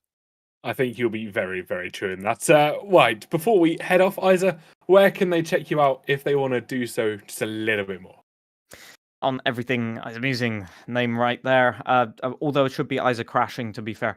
But anyway, moving on from that, yes, there's where you can find me and my sometimes, although very rarely, talented driving-ish. You're normally top towards the leaderboards on our channels anyway. But if you want to check out some more from the Creator Series channels, you've got YouTube, Instagram, Twitter or X, and of course TikTok as well, or the Twitch channel if you're not watching us on here, which is quite often the case. Do give a follow to all of those. There's some great highlights and some great moments from the streams that get put out over the course of the days. Gareth has been behind the scenes for us this afternoon. Don't forget to check him out. I believe he's Gareth Allen TV for pretty much all of his social medias. And myself, I'm at They Call Me TK. Sometimes with a little underscore in front because people take the names. But we move past that. Join these guys next week when we come to Rally Monte Carlo. I unfortunately won't be here, but I'm sure you're in very, very safe hands. But until then, from all of us here in the commentary box, it is good night and God bless.